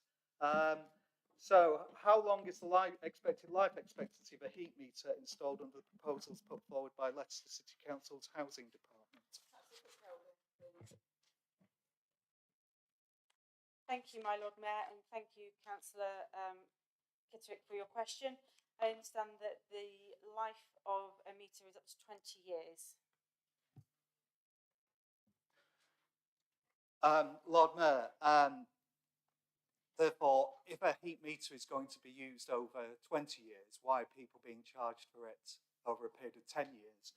And why, and I can give an assurance, happy to do so on the record, that the figures in the housing scrutiny paper are incorrect, according to what Councillor Cook-Kelvin has said.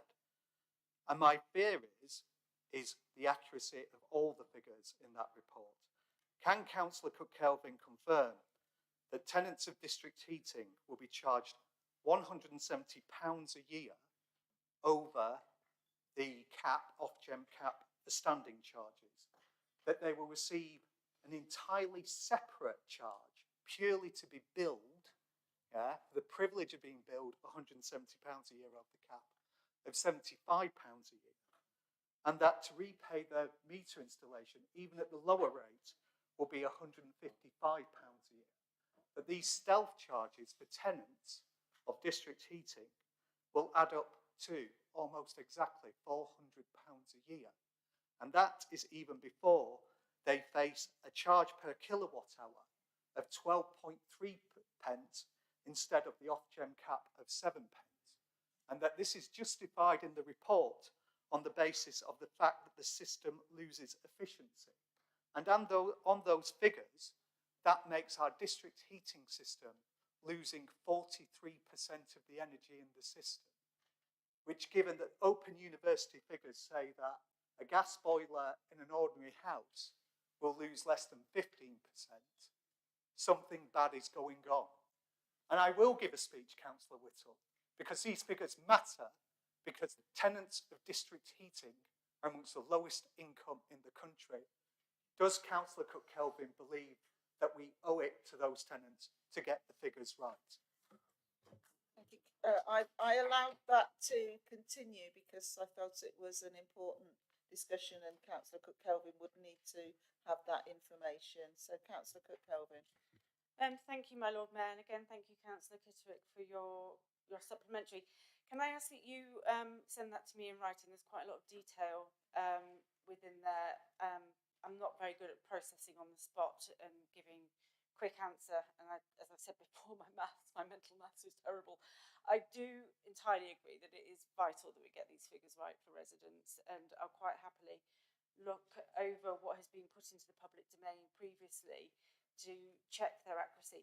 What I will say, and this is something I said in response to Councillor Dawood's question earlier, that if you look at the base cost, what people are going to be charged once their metering system is installed and they are discharged for what they used, and you look at that in comparison to what they would have been charged had we not done the meter, it's almost half the cost. I mean, we are looking, if we hadn't have intervened and done this metering project, it would have been twice the amount of what they're going to be charged over the coming months. And despite what Councillor Kitterick describes as stealth charges, when you look at the baseline figure, this is the best affordable option for our residents.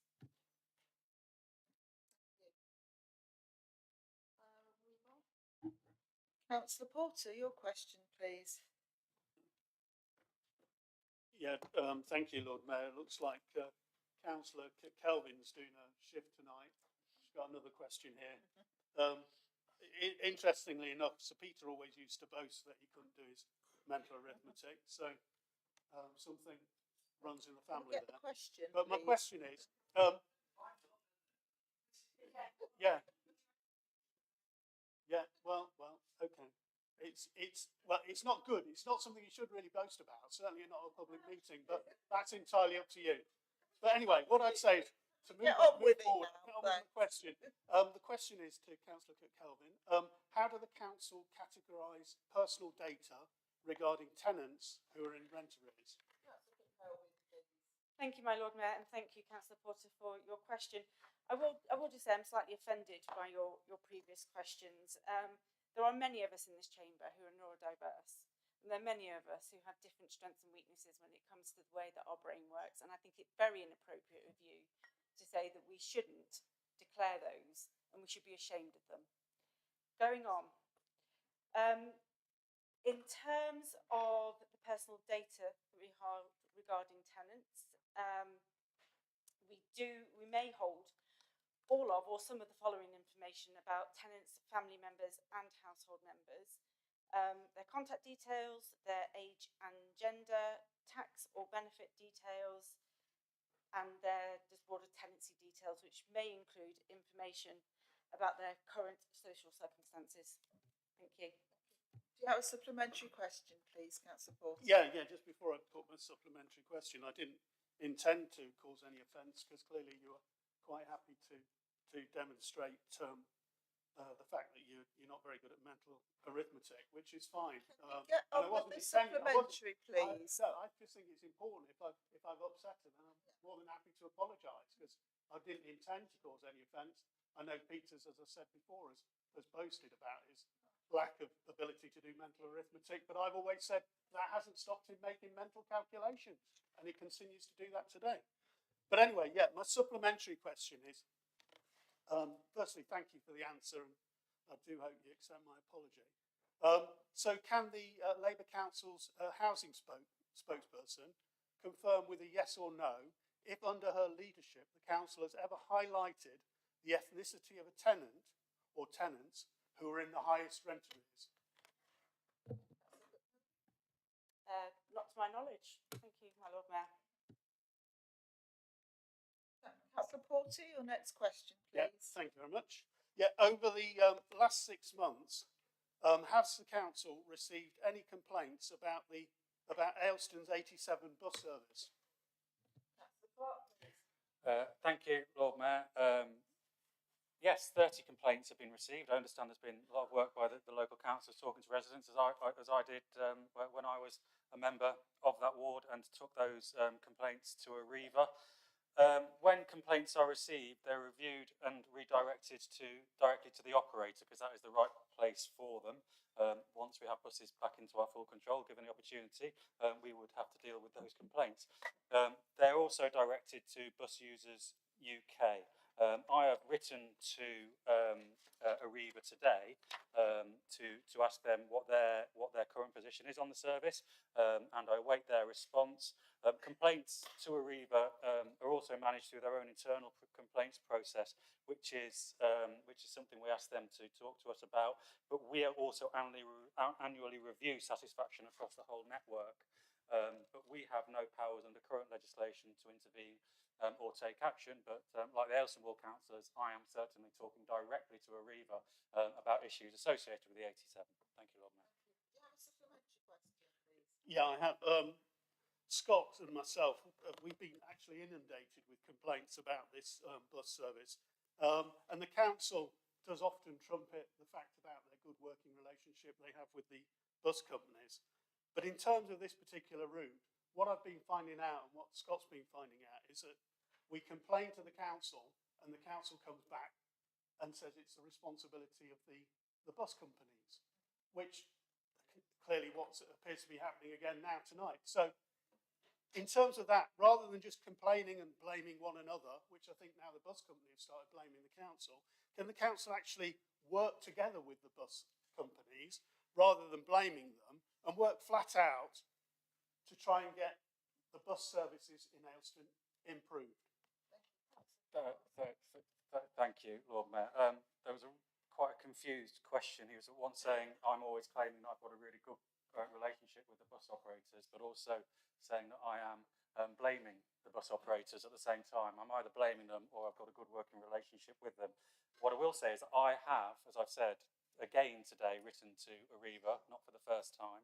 I am asking officers to continually talk to Arriva in a robust way, but in a way that is constructive, to ensure that in this current environment, post-COVID, where bus operators have suffered reduced patronage, they can't try and help us to plug some of the gaps in services, and there is a gap in the 87 service. I absolutely admit that, and I've raised it with Arriva myself, and officers continue to do that, and we'll continue to engage with Arriva over the nature of these issues, and we will try and support in the limited ways that are available to us. There is another agency, as it were, that is involved here, and that's the Traffic Commissioner that I hope that the ward councillors have looked at, and they do have the ability to issue fines in extreme cases and remove a service from operation if there are consistent breaches of standards.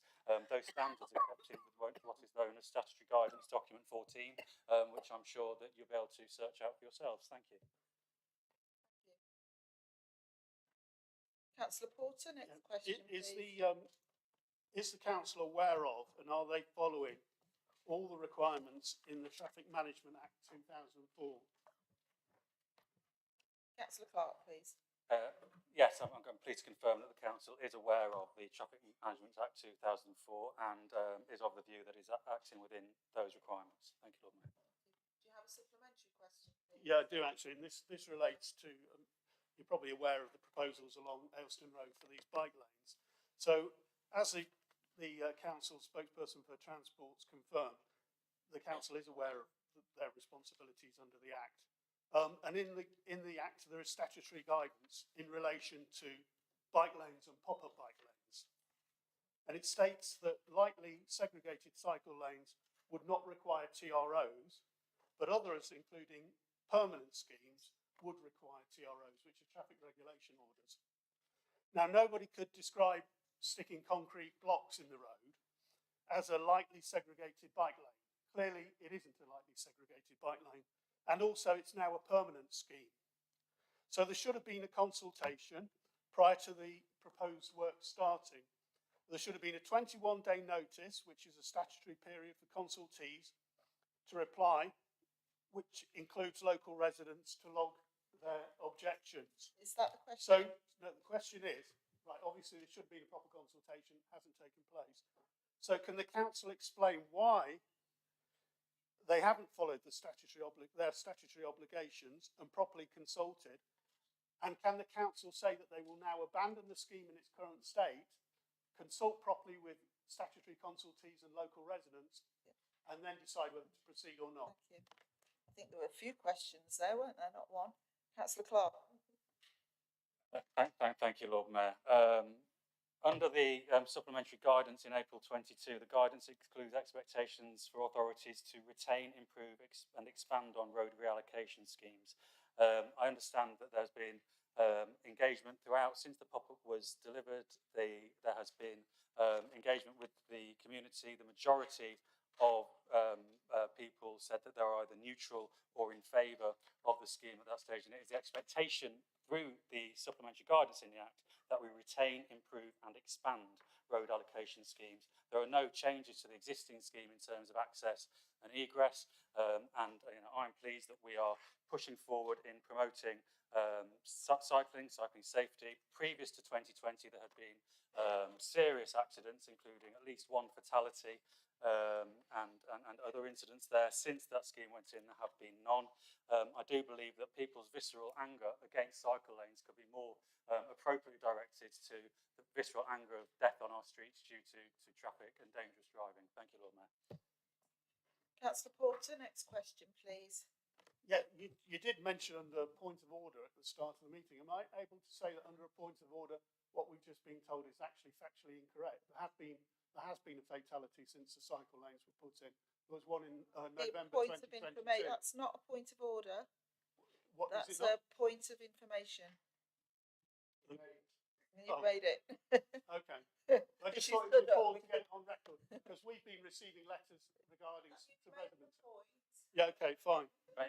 If indeed there has been a fatality in November 2022, I'm sure that we'll be able to correct the record on that. But I do know that it's been much safer since the installation of those lanes. Thank you. Councillor Porter, the next question. Yeah. In the existing local plan, how many dwellings were allocated in Ashton Green? Did you know, please? Thank you, my Lord Mayor. Yes, the existing adopted local plan was adopted by the Tory and Lib Dem administration back in 2006. I don't recall, because I wasn't actually a member of the council at the time, whether that was before or after Nigel was kicked out of the Tories. But he was certainly a member of one or other of the parties that's actually adopted that plan. And the fact is, they delivered not one single dwelling at Ashton Green. I've made sure that we've actually made something of that promise. We have now built and occupied 180 homes in that area. We have 160 under construction. We have 67 with their planning permissions and starting on the groundworks, and we have a further 440 committed with Morris Homes on the village centre. Now, I've never suggested that my mental arithmetic is not good, and in fact, I do believe I'm not bad at it. But adding that lot together, it is 847 dwellings, either built, being built, or soon to be built. And I would say again to Councillor Porter, I'd be delighted to take him out there and show him the achievements of providing homes for people in an incredible environment that we're creating out there, and a very popular one. It might take us a while to see the 847 dwellings, but it won't take us long to see the whole, where from the Lib Dems and the Tories, we only have promises. You have a supplementary question, please. Yeah, just to help Sir Peter out, the actual allocation in the local plan, the existing local plan, is 3,500. So I know he talks about the plan being adopted in 2006 by the Tories and the Lib Dems, who were in charge of the council at the time. But he's got to remember, I know sometimes people forget stuff, but the Labour Party took control of the council in 2007. So it within less than a year. So since 2007, it's now been confirmed that there's been less than 801 completions on this particular site out of a proposal which the Tories and the Is this the Dems put question? forward of 3,500. Councillor Porter, what's the question? Yeah, I think other people did have quite a wide scope in terms of putting their supplementaries. So in terms of the new local plan, which is currently going through the processes, shouldn't the Labour Council finish off the job in Ashton Green before they blight more greenfield sites across the city? My Lord Mayor, 847 is a dramatic achievement out there. It's one of the major areas of development. It's been developed over a 25-year period, and it has been developed very successfully indeed. As I've said on many occasions to Councillor Porter, I'd be delighted to go and show him there. I'd be delighted also to arrange for him to meet with some of the people who are actually living in those properties, because I have to say they're very popular. It's a very successful development. It's one of many developments that we're promoting across the city, and I hope that he and perhaps some other members may wish to come and see for themselves the achievements that a Labour administration has managed to bring about there, particularly at a time when homes are so desperately needed in our city. Thank you. Councillor Porter, your next question, please. Yep, thank you. The council spent about £4 million on the refurbishment of the Haymarket Theatre. So can the council confirm the value of the state-of-the-art sound and lighting equipment that allegedly has gone missing following its closure in 2020? Councillor Clark. My note from the officer who I took this question to says it's zero as nothing has gone missing. Thank you, Lord Mayor. Have a supplementary question, please. Yes, well, that's excellent news, because I think the other people had heard otherwise. So could I get that confirmed in writing? Thank you.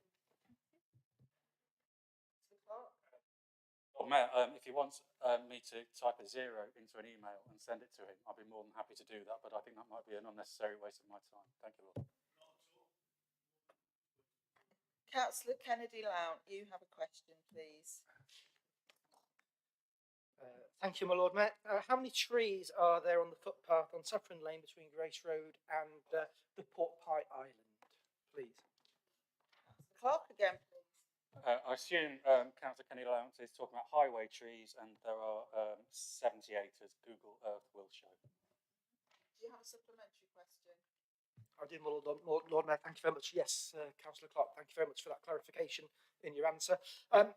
From the news issued on December the 15th, 2021, can we have clarification, trees along the future phase of the cycle lane, if and when the next phase is introduced, will not have to be removed to accommodate the new tarmac? Yeah, thank you, Lord Mayor. I'll just clarify that I think we're talking about predominantly trees that are in Saffron Ward, Lord Mayor, and not Ayleston Ward, which is where we'd anticipate this cycle lane going.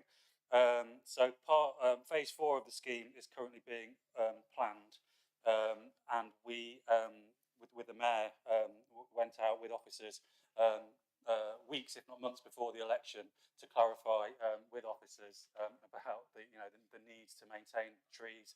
It's really important. It's a bit of a challenge as an environmentalist to decide whether you want a cycle lane or a tree in situ, and the ideal is that you get both, and that's what we will be attempting to achieve, and we aim to achieve on Sapling Lane. Thanks, Lord Mayor. Councillor Kennedy Lount, your next question, please. Thank you, my Lord Mayor, and thank you to Councillor Clark. There was a few close cross boundary. There were some Elstone residents asking the same question, and thank you very much for that answer. And my next question is going back to a fortnight ago. The general ticket admission for the BBC party in the park was £54 plus £4.50 booking fee. Were any complimentary tickets available? And if so, how many were offered to and accepted by council elected members or council employees? Thank you, Lord Mayor. The detailed answer should be available in the Register of Interests. I was really delighted to appear on a BBC guest list and to accept their invitation. I know that some councillors and other councillors and other members of the executive were also invited as part of the BBC's guest list. Then 70 pairs of tickets were made available to the council. It was for the Chief Operating Officer to decide where these went to, and she invited nominations to recognise hard-working council staff to reward them for their good work as public servants, both as part of those that helped to arrange the event, but also more widely across the city. Thank you, Lord Mayor. Did you have a supplementary question? I do indeed. Thank you, my Lord Mayor. And thank you for the answer, Councillor Clark. Under the current economic circumstances, is it considered fair and wise for employees or elected members of the City Council to accept subsidised tickets for such an entertainment event? Lord Mayor, as I said, I appeared on a BBC guest list. I'm lead member for culture. I think it would be quite understandable, and other members will have been invited and would have seen reason for them to accept that invitation themselves, and it's for them to answer. In terms of the economic circumstances that you allude to, I'm pleased to publicly put a figure tonight to Council that through the STEAM assessment of tourism and economic impact, the figure that we've had is 5.82 million benefit to the Leicester economy. That was against a baseline we were provided of BBC Radio 1 in the park of 3.7 million. So in terms of the economic impact of this event to the city, which went way beyond the city boundary, people from all over the country saw and experienced Leicester through the event. I think we can be rightfully proud that Leicester provided for a fantastic event for Radio 2 in the park, and those businesses have benefited from that as well. Thank you, Lord Mayor. Councillor Kennedy Lount, you have another question, please. Third and final question. Thank you for the answer, Councillor Clark. And the second half, I think I would echo as a great advert for the city of what occurred over that weekend. However, towards the end of the weekend, what contingency plans were in place by the Leicester City Council, East Midlands Railway, the BBC and other stakeholders to get visitors to the city for the party in the park event back to their original railway destinations after the railway point section was hit by lightning on the evening of the 19th of September? Yeah, just as we thought things were going brilliantly, Lord Mayor, there was what's known as an act of God, and I'm actually deeply proud of the response of the council and of other agencies, but particularly council officers. Extensive contingency plans had been prepared with the partners that Councillor Kennedy Lount has alluded to, led by LCC staff and the producer Festival Republic on behalf of the BBC. By the time that we had found out about this, the lightning strike, East Midlands Rail were securing replacement transport services of up to 7 coaches, I understand it. By 9 o'clock, a tactical coordination group was established and a major incident had been declared by Leicester City Council. A friends and family pickup point was established at Morrison's on Ayleston Road. The council opened an emergency centre at the Charles Wilson building at the university. University of Leicester, and housing made minibuses available. Housing managed that council transport stock, and they would have been available to ferry people from the rail station to the emergency centre as required. And a second smaller emergency centre was also identified.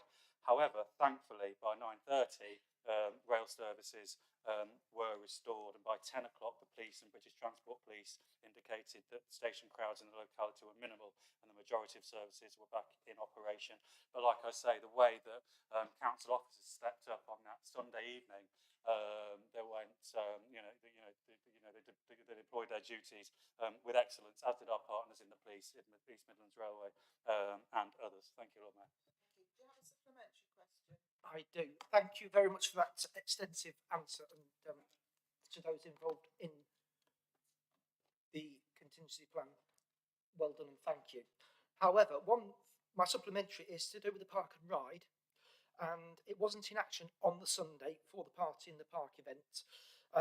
Although we can't predict thunderstorms and its actions, wouldn't the extra day bus service, if implemented, been a welcome addition to the transport network? I have to say, I was personally keen to show off our park and ride on the Sunday, but I was thankfully proved wrong, because far fewer people arrived by car than were anticipated, and actually having empty buses in the city at that time, and actually people heading towards the city centre where it would have been the pickup point at that time, might have created more problems than they solved. Having said that, I would always be keen to see our park and ride service operate during those major events, if indeed, judging by the transport plan, it is deemed something that is needed and something that will be used. And it was proved that it was something that was not needed for this event, but that might not be the case for future events. Thank you, Lord Mayor. That's for Kitterick. Question, please. Thank you very much, Lord Mayor. Prior to asking a question of point of information, neither myself nor Councillors Gregg or Sahu were offered tickets to the Party in the Park. And even if I were, contrary to appearances, I am far too young to be going to a Radio 2 concert. We're Radio 6, we're not. Hang on to ask my question. What progress have council officers made on reviewing the executive mayoral model of governance in Leicester? City Mayor to reply. Can I thank young Councillor Kitterick for asking me this question? I'm happy to give an update. When I started looking at this, and I don't think they were all surprised, they checked out the legislation, and whatever maybe the wishes of some here present, it's not possible to make any changes to the model of governance until the next local elections in May 2027. But, and this is an important part, you remember the discussion sort of running up to the last set of elections, which were right at the last minute, and I'm determined that we have a proper and sensible debate about this at a much earlier stage, so that we can actually take a decision. And indeed, what I'm intending to do is to suggest to the council not only that we have a debate here, but that we have a degree of public consultation about it, and we take the public temperature, as it were, on the three broad models before any final decision is taken. So I would anticipate, Lord Mayor, something within a matter of months, rather than something late on in the term, when we're again finding ourselves under pressure with the elections looming. So to look at the broad options sometime in the next few months, with some degree of public consultation to follow from that, is what I would envisage as the way forward. Thanks, Lord Mayor. Thank you. Do you have a supplementary question, please? I certainly do, Lord Mayor. I absolutely welcome the commitment to have a wide-ranging debate, but would the City Mayor agree with me that there is a unique opportunity as of the first Thursday of May in 2024, with the scheduled Police and Crime Commissioner elections, to put this matter via way of referendum to the people of Leicester, and that as opposed to previous terms where the City Mayor was elected, now that parties which stood against a mayoral system gained over 60% of the vote in the mayoral election, does the City Mayor agree with me that it's time to put whatever deliberations we have to the people of Leicester by a way of a referendum, on the first Thursday in May next year, because if we do it any later than that, the costs of holding the referendum will run into hundreds of thousands of pounds, and call me cynical, but might just be used as an excuse not to have any referendum at all. My Lord Mayor, I've said that the whole range of options do need to be discussed. They need to be discussed in this chamber, they need to be discussed in the city, and at the end of that, it may well be that a referendum is a way of actually taking a decision on the matter. There are other ways forward, apart from that, and that certainly won't be the only election between now and shall we say sometime in 2026. I mean, there's going to be a general election as well. Which is frankly, a general election is pretty well scheduled for sometime about this time next year.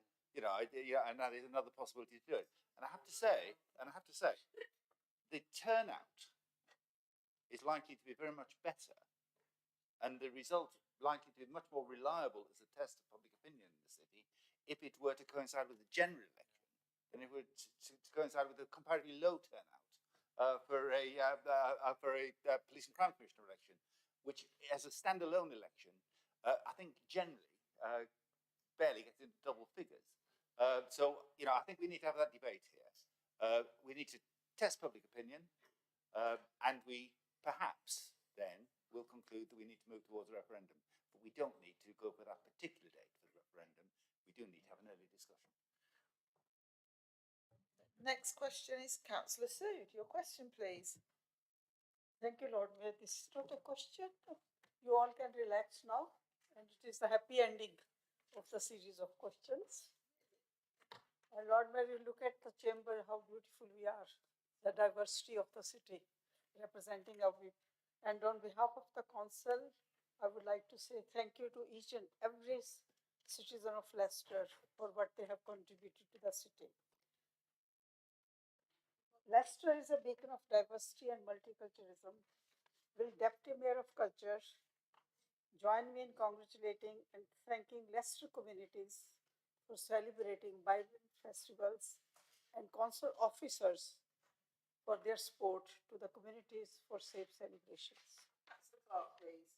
Of course, Lord Mayor, I'm going to agree with our High Bailiff when she talks about Leicester being a beacon of diversity and multiculturalism. Of course, I'm going to agree with the truth and light that the High Bailiff brings to the issue of community cohesion, rather than the offence and ignorance that the Home Secretary brings to the issue of community cohesion. We're rightly famous for our festivals. We're proud of our festivals.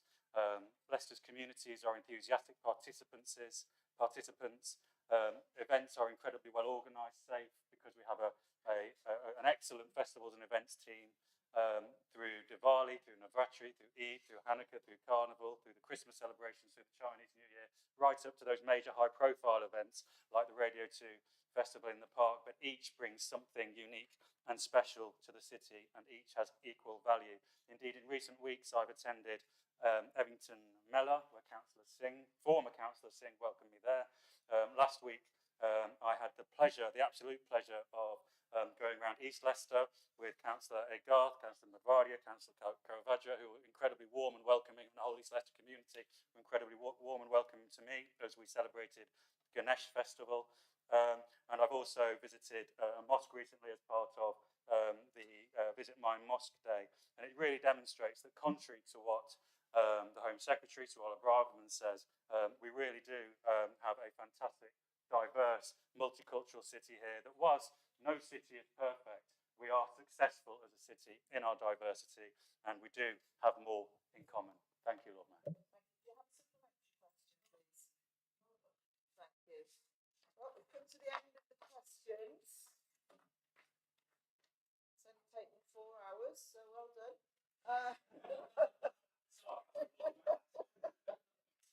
There being no further questions, then we'll move on to the next item. The next item is the service plan for food law regulation 2023-2024. Councillor Pitt-Coleman, please. Thank you, my Lord Mayor. I present this food safety plan to Council under Article 4.4.03 of the Constitution, Reserved Matters, for noting. Under the Framework Agreement on Official Free Feed and Food Controls by Local Authorities, the Council is obligated to produce an annual food plan. The plan must explain how it will inspect, advise and enforce food and feed standards across the city. This plan covers 2023-24 financial year and explains how the Council will discharge its duty. It is the first year since the pandemic that the Council has been required to publish a plan. Part 4 explains how it is intended to inspect approximately 1,500 businesses this year. In addition, the Council will provide and undertake microbiological sampling and provide advice to new businesses, many of which are micro businesses. This is delivered by a team of 12 full-time staff to the cost of £584,000, which is recoverable in part from the fees as well as grants. Just a couple of points to note, and I won't keep people long this evening, but I think it's important to note that 85% of the food outlets in Leicester are food hygiene rated 3, 4 or 5, which is generally satisfactory, good or very good. Just in a bit of broader context, Leicester has a similar size food economy to Nottingham, and we have benchmarked the resources that we put into the food safety plan, and resources are comparable. Our category A and B risk businesses are higher than theirs, having said which, we do have a much more prosperous food economy, which is evident in the city and the city gateways. The action of the team are robust and proportionate, starting with advisory service and then leading into action where needed.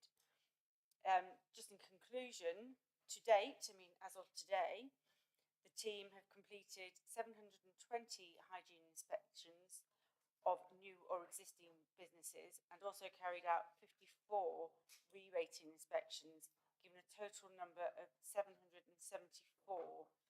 And I think that just really demonstrates the scale of what our food safety team do. The plan demonstrated that Leicester has a very buoyant food economy, which is both supported and regulated robustly by the Council's food safety team. I ask the Council tonight to note the report, for which end-of-year updates are to be provided to the Culture Neighbourhood Scrutiny Commission. Thank you. Can I see a seconder, please? Councillor Darwood. Yes, my Lord Mayor, second and reserve my comments. Are there any speakers on this, please? Any speakers? Then seconder, you want to continue? Thank you, my Lord Mayor, no comments. Thank you.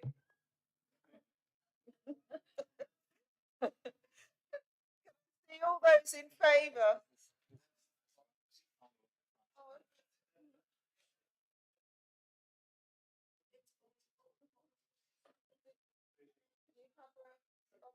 Lots of hands go up. Pardon? I called for the vote because it didn't mention the right to reply. I don't think anyone was. No, that's fine. Let's see the hands again, please. We were just having a discussion on whether there was a right to reply, but I don't know who you'd be replying to. There's nobody who joined the debate, so that has been carried. Thank you. I declare the motion carried. The next item is the scrutiny annual report. Councillor Cassidy, please. Thank you, my Lord Mayor. As you all know, we are required to produce a report annually on scrutiny, and I'm really pleased with the work done over the year we're talking about is 22-23. So there are a lot of different chairs then. So when I'm thanking people, I'm thanking people for that year and also the current chairs. It's been a very good year. We've got some very good members of scrutiny, haven't we, Councillor Porter, who are really willing to ask questions about what we're doing, what the executive are doing. And it's really good that it's about scrutiny, not opposition. That is a really clear distinction that we must make. I think we've done some very good things. And can I say, apart from thanking the members and the officers, is to thank the young people that play a very good role in scrutiny. I don't know if people have been there or have seen it, but they're really good. I think they get help from officers to look at the sort of issues they might want to bring up, but I think they're examples to us. There's been some very good work, and I think one of the highlights has been the work on women in sport, which I think has been really, really good and challenging. And it's also clear that scrutiny is making sure that the community groups are asked about issues. And it's not just the executive, the council making decisions. It's about asking people's views, and that comes out in the scrutiny report. I'm sure everybody's read it and seen some very interesting stuff in there. So I'd like to commend this to the council for the report of the year 22-23 and look forward to the work that's listed in there as the issues we're taking up from now on. Thank you, Lord Mayor. Councillor March, do you wish to second this? Thank you, my Lord Mayor. Yes, I do, and I'll reserve some remarks. Thank you. And I think I saw Councillor Porter's hand up earlier. Presuming you wish to thank you, Lord Mayor. Councillor Bajaj. I mean, I wasn't intending to speak on this, but as Ted mentioned my name, I thought I'd better get up and say something in response to that, because he paints a very rosy picture, but I certainly don't see it like this at the moment, currently on scrutiny. Back in May, the people of Leicester decided that they wanted to reject the Labour Party, and the Labour Party lost almost half their seats on this council. But this isn't reflected in scrutiny. For example, we don't have any Greens sitting on the Overview and Scrutiny Committee. It's wrong, absolutely wrong. We don't have enough opposition members sitting on the Overview and Scrutiny Committee. It should be balanced, certainly in terms of, now appointing another Labour member to be the vice chair. That's wrong. People of Leicester have said, no, we're sick and tired of the Labour Party. Let's have somebody else putting forward their views. So Ted, he might think, oh, it's all running along nice and smoothly, but it's not, and people aren't happy with it. And if you think you can continue like this, then hopefully you'll get a shock at the next local elections, and maybe you'll lose another half of your seats, which will be good for Leicester. In fact, it'd be brilliant. So I'm completely seeing this from a different angle. And I feel also, from what I've been told, maybe Ted can clarify it. He mentioned about school children sitting on the Overview and Scrutiny Committee. Now, my understanding is they're being manipulated. Questions are being planted. They're having questions put which they would clearly know absolutely nothing about. I see you're all sitting there giggling and laughing, but if people are doing this, which is what's been alleged, then I think it needs to stop, because it doesn't seem right when the people of this city, adults who are entitled to vote, have voted that we get rid of a lot of Labour councillors, that you're seeing the level of scrutiny as being effective when a scrutiny committee doesn't contain, don't pull faces at me, Adam. What's the matter with you? You don't need to pull faces like that. You're not in the playground. Can you get on with the debate, please? No, I think that's offensive. Sitting there pulling faces at me. I'm making an important point. The people of this city have voted to get rid of the majority, or almost the majority of the Labour councillors, and it isn't reflected in scrutiny. I don't see why we can't have some Greens on the Overview and Scrutiny Committee. Why we can't have Greens and Lib Dems on scrutiny. There's nothing other than the Labour Party blocking it. Peter deliberately set the limit at 8 because he knew that way it would keep the Greens and the Lib Dems out of scrutiny. It's only thanks to the kindness of the Conservatives that we actually get any seats on any of these committees. And if it wasn't for the Conservatives, we would still be dominated by this awful Labour Party, who are basically destroying Leicester. people are living in poverty, but they're handing out freebies to go to BBC Two concerts in the park, 70 odd quid. You know, he sits there and says, oh, it's fine, I haven't taken one, or I should be entitled to take one, or a laugh and a joke. Well, most people in this city couldn't afford to go to this event. And I think it's disgraceful. But what it shows is that under Sir Peter Salisbury, his gravy train is alive and kicking. And I think that's shameful. And I don't think scrutiny in Leicester is working at all.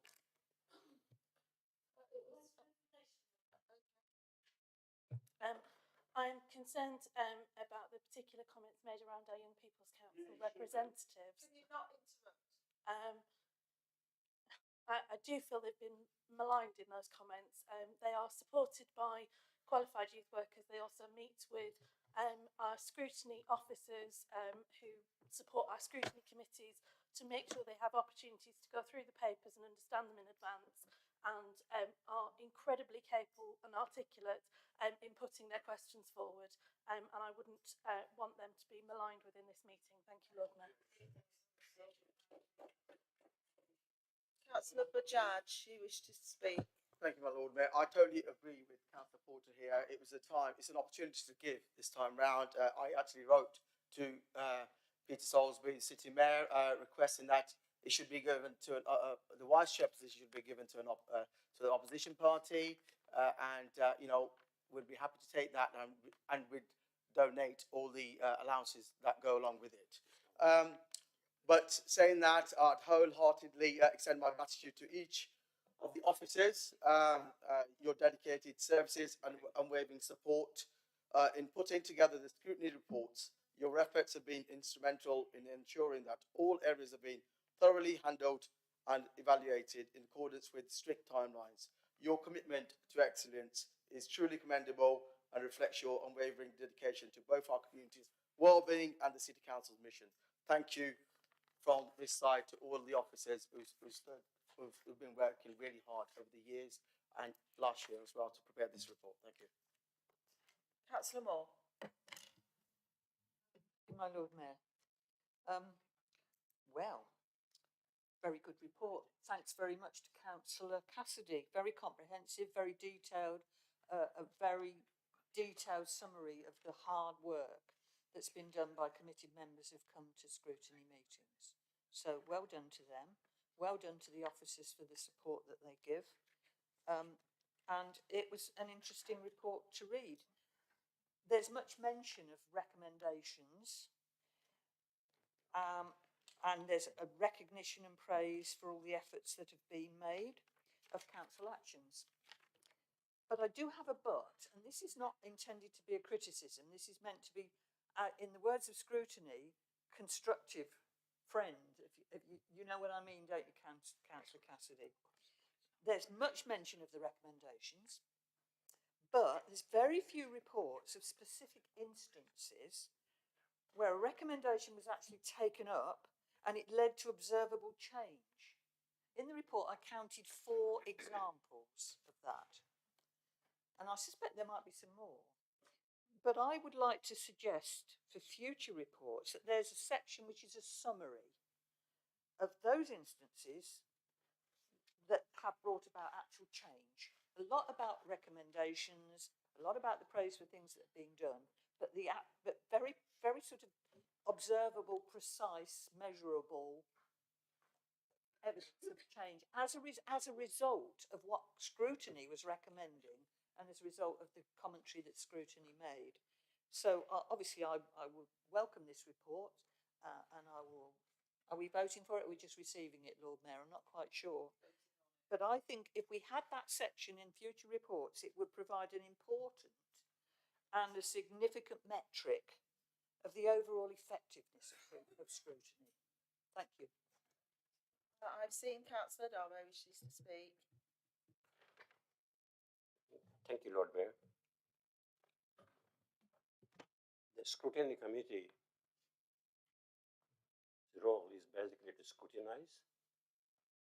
And I do believe that most of us people around here, most of the councillors, whichever side they are, they sit on the committee to scrutinize the services, to make sure that people out there get the services in a quality way And we, on our side here, will work closely with anybody who is trying to better the services in this city.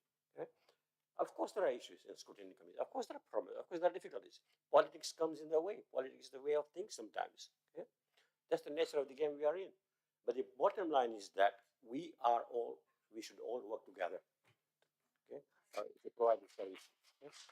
Now, in a scrutiny committee, which Councillor Cassidy chairs, of course, there have been robust discussions, robust disagreements, and there's nothing wrong in that. Nothing wrong in the disagreements, nothing wrong in putting your views across. But people should be given choice and freedom to say things and not stopped from saying what they want to say, provided it's all reasonable what people are saying, what members are saying. Okay? But at the end of the day, our side, we on our side will work closely with anybody who is willing to provide good services in this city. Thank you.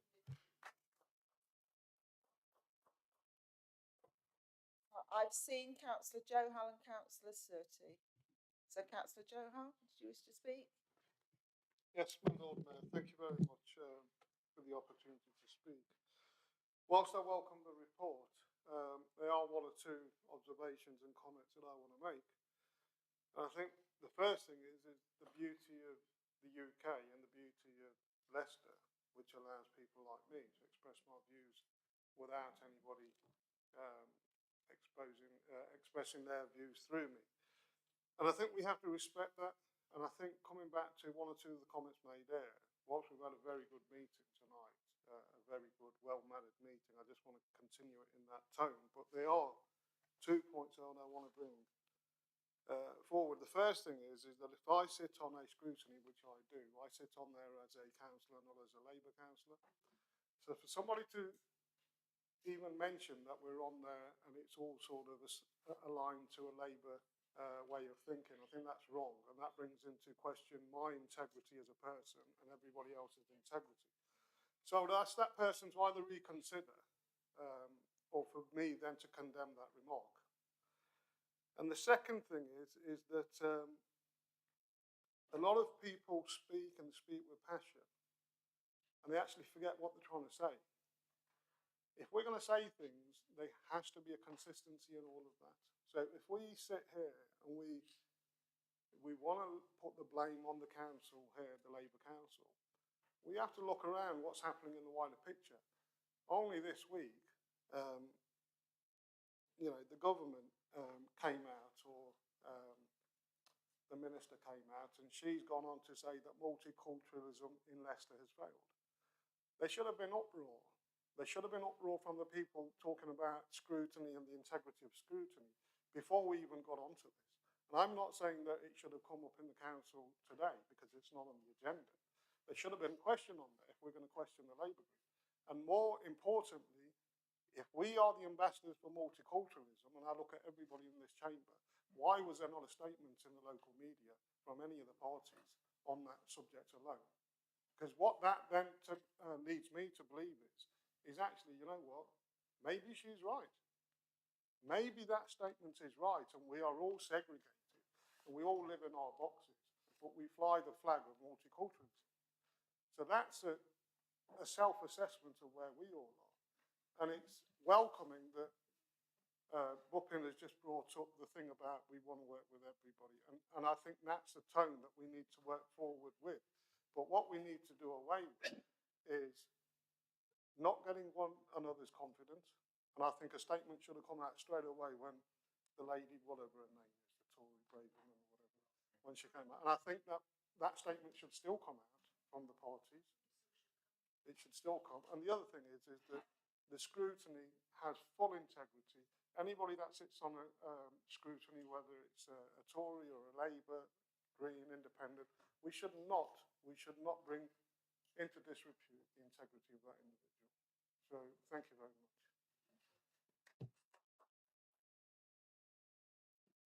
Councillor Surtee.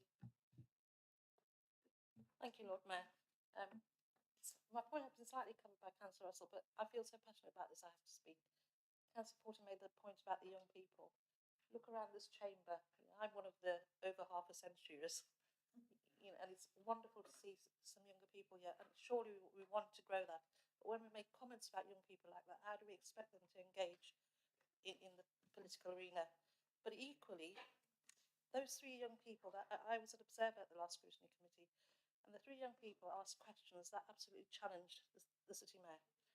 So if they are being coerced into asking questions, and I agree with Councillor Porter, we need to get to the bottom of that, because that cannot be allowed. But I just want to say those young people were excellent, and we need to be encouraging it and not maligning them publicly. Thank you.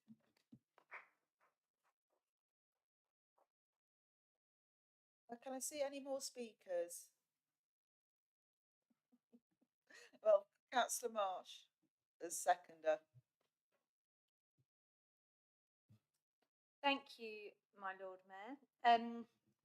There's a lot more in that than I was expecting. I'll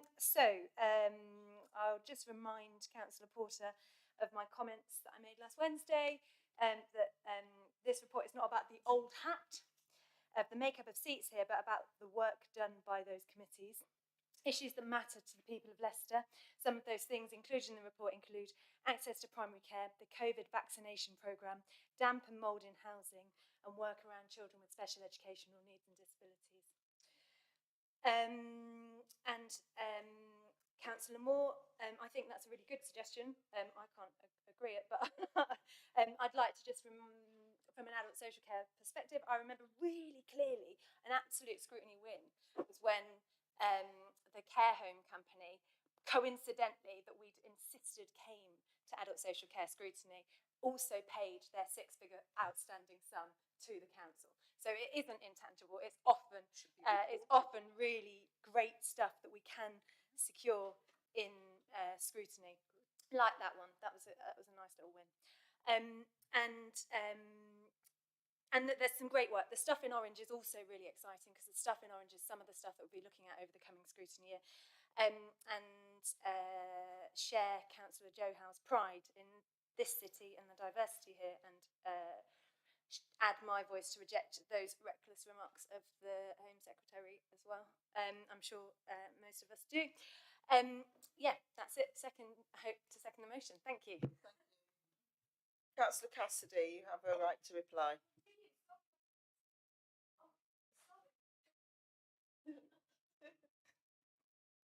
Your speech was very welcome. I think this is at such a late hour, after 3 hours of questions, I was really pleased with this short debate. There's just a couple of things I have to say. Councillor Porter, I did praise you for your involvement in scrutiny, but I think you are not right about the young people, because my experience of them, they do know what they're talking about. They're actually receiving the services that they're questioning. I think they're a really good example of how people can be involved in questioning what the City Council does. Now, I think the ideas that the structure of this year's scrutiny and the membership was agreed by Council. So there we are. Next year, I think if you wish collectively to put together other proposals, we can look at it then as a council. I think the idea that, I think Councillor Darby said it in so many words, that it's all about looking at how we can improve the services to people of Leicester. And a very good example of that, and I think I'll praise Councillor Darby here as a former deputy leader of the council, but he's raised the question in scrutiny about workforce representation, and we're going to look at that in some real depth, and I think that will be very useful, because sometimes we say things like very diverse city, and people have raised questions about some of the underlying tensions still there.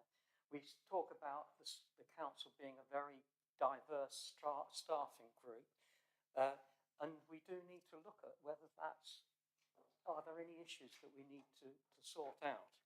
So this is how scrutiny can actually challenge the executive who run the council, or who lead the council. So I think I'm very pleased with this debate. There's the issue that Councillor Moore raised, I think is really important. It might be quite difficult to get metrics, but we have to look at what impact, and we're going to have to ask the executive, what do they think has changed as a result of scrutiny? And we're not talking about just the Overview Select Committee, we're talking about all those commissions who get into a lot of detail about what's going on and raising questions. So let's move forward. I'm happy to recommend that that we note the report and endorse the work of scrutiny during 22-23 and look forward to the work of the next report, which will look at how successful or otherwise we've been. Thank you very much, Lord Mayor. Thank you, Councillor Cassidy.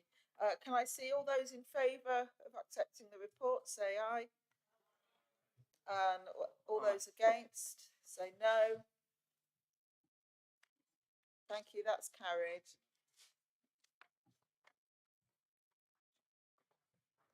So the next item is the report of the Audit and Risk Committee to Council covering 2022-2023.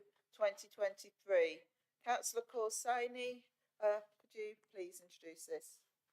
Thank you, Lord Mayor. Just before I just go on to the Audit and Risk Committee, I just want to go back to Councillor Sood and Councillor Clark on the, I really appreciate you bringing the diversity and the multiculturalism, but you forgot to talk about the Sikh parades that yourselves support us with, so you just missed that off. So the Nagar Kirtan, you missed it because we didn't hear it. Just it's nothing, but I just think, if we're sitting here talking about diversity, I didn't hear that, so please, next time, we do work with the council, and the council does a lot of, the 2 parades a year with us, so, just to remember that, yeah. Okay, I'm here today to bring the report of the Audit and Risk Committee to the council for 2022-23. The report was discussed at Audit and Risk Committee on the 15th of March 2023, and it is now presented to council. The report sets out the committee's work and the achievements over the municipal year 22-23, and the council is recommended to receive this report. The committee's terms of reference requires the submission of an annual report on its activities, conduct, business and effectiveness. During the year, the committee considered reports at 5 meetings, including the new external independent member since September 2022. The appointment preempted future national requirements and addressed an external audit recommendation from the 21-22 value for money assessment. Key outcomes of the committee's work included internal audit, the reviews of the plans and monitoring delivery and outcomes, counter fraud, considered the work of the teams involved and reviewed and supported participation in the National Fraud Initiative. External audit considered the plans and progress and outcomes, especially for the annual audit of the council's statutory financial statements and value for money. Sorry, I'm getting a bit tired. Risk management, review of strategic and operational risk registers, identifying potential emerging risks to the council and its services, corporate governance, approved the annual governance statement for 21-22, financial reporting, approved the statutory statement of accounts for 2021-22 and associated audit reports. Other work included reports on insurance, corporate complaints, procurement and developments in the local government finance, audit and governance. Key issues for notes: the committee was updated on national issues relating to the local authority accounts and audit, which delayed the finalisation of the council statutory statement of accounts. The committee monitored progress and ask questions on about the impact. Thank you to all your officers that supported the committee in 22-23, and that's all I've got to say. Thank you. Let's see Councillor Surtee to second the report, please. Seconded, my Lord Mayor. Do you wish to speak or reserve your remarks? Councillor Porter. Yeah, thank you very much, Chair. Just one quick question. Obviously, as part of your workload coming up for the forthcoming year, would you be prepared to organise a review or an investigation into what happened to Haymarket Consortium Limited and why it went under? That would be separate to the Haymarket Theatre Limited.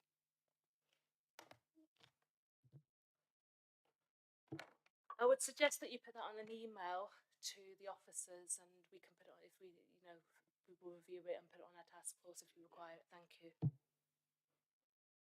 Are there any other speakers in this debate?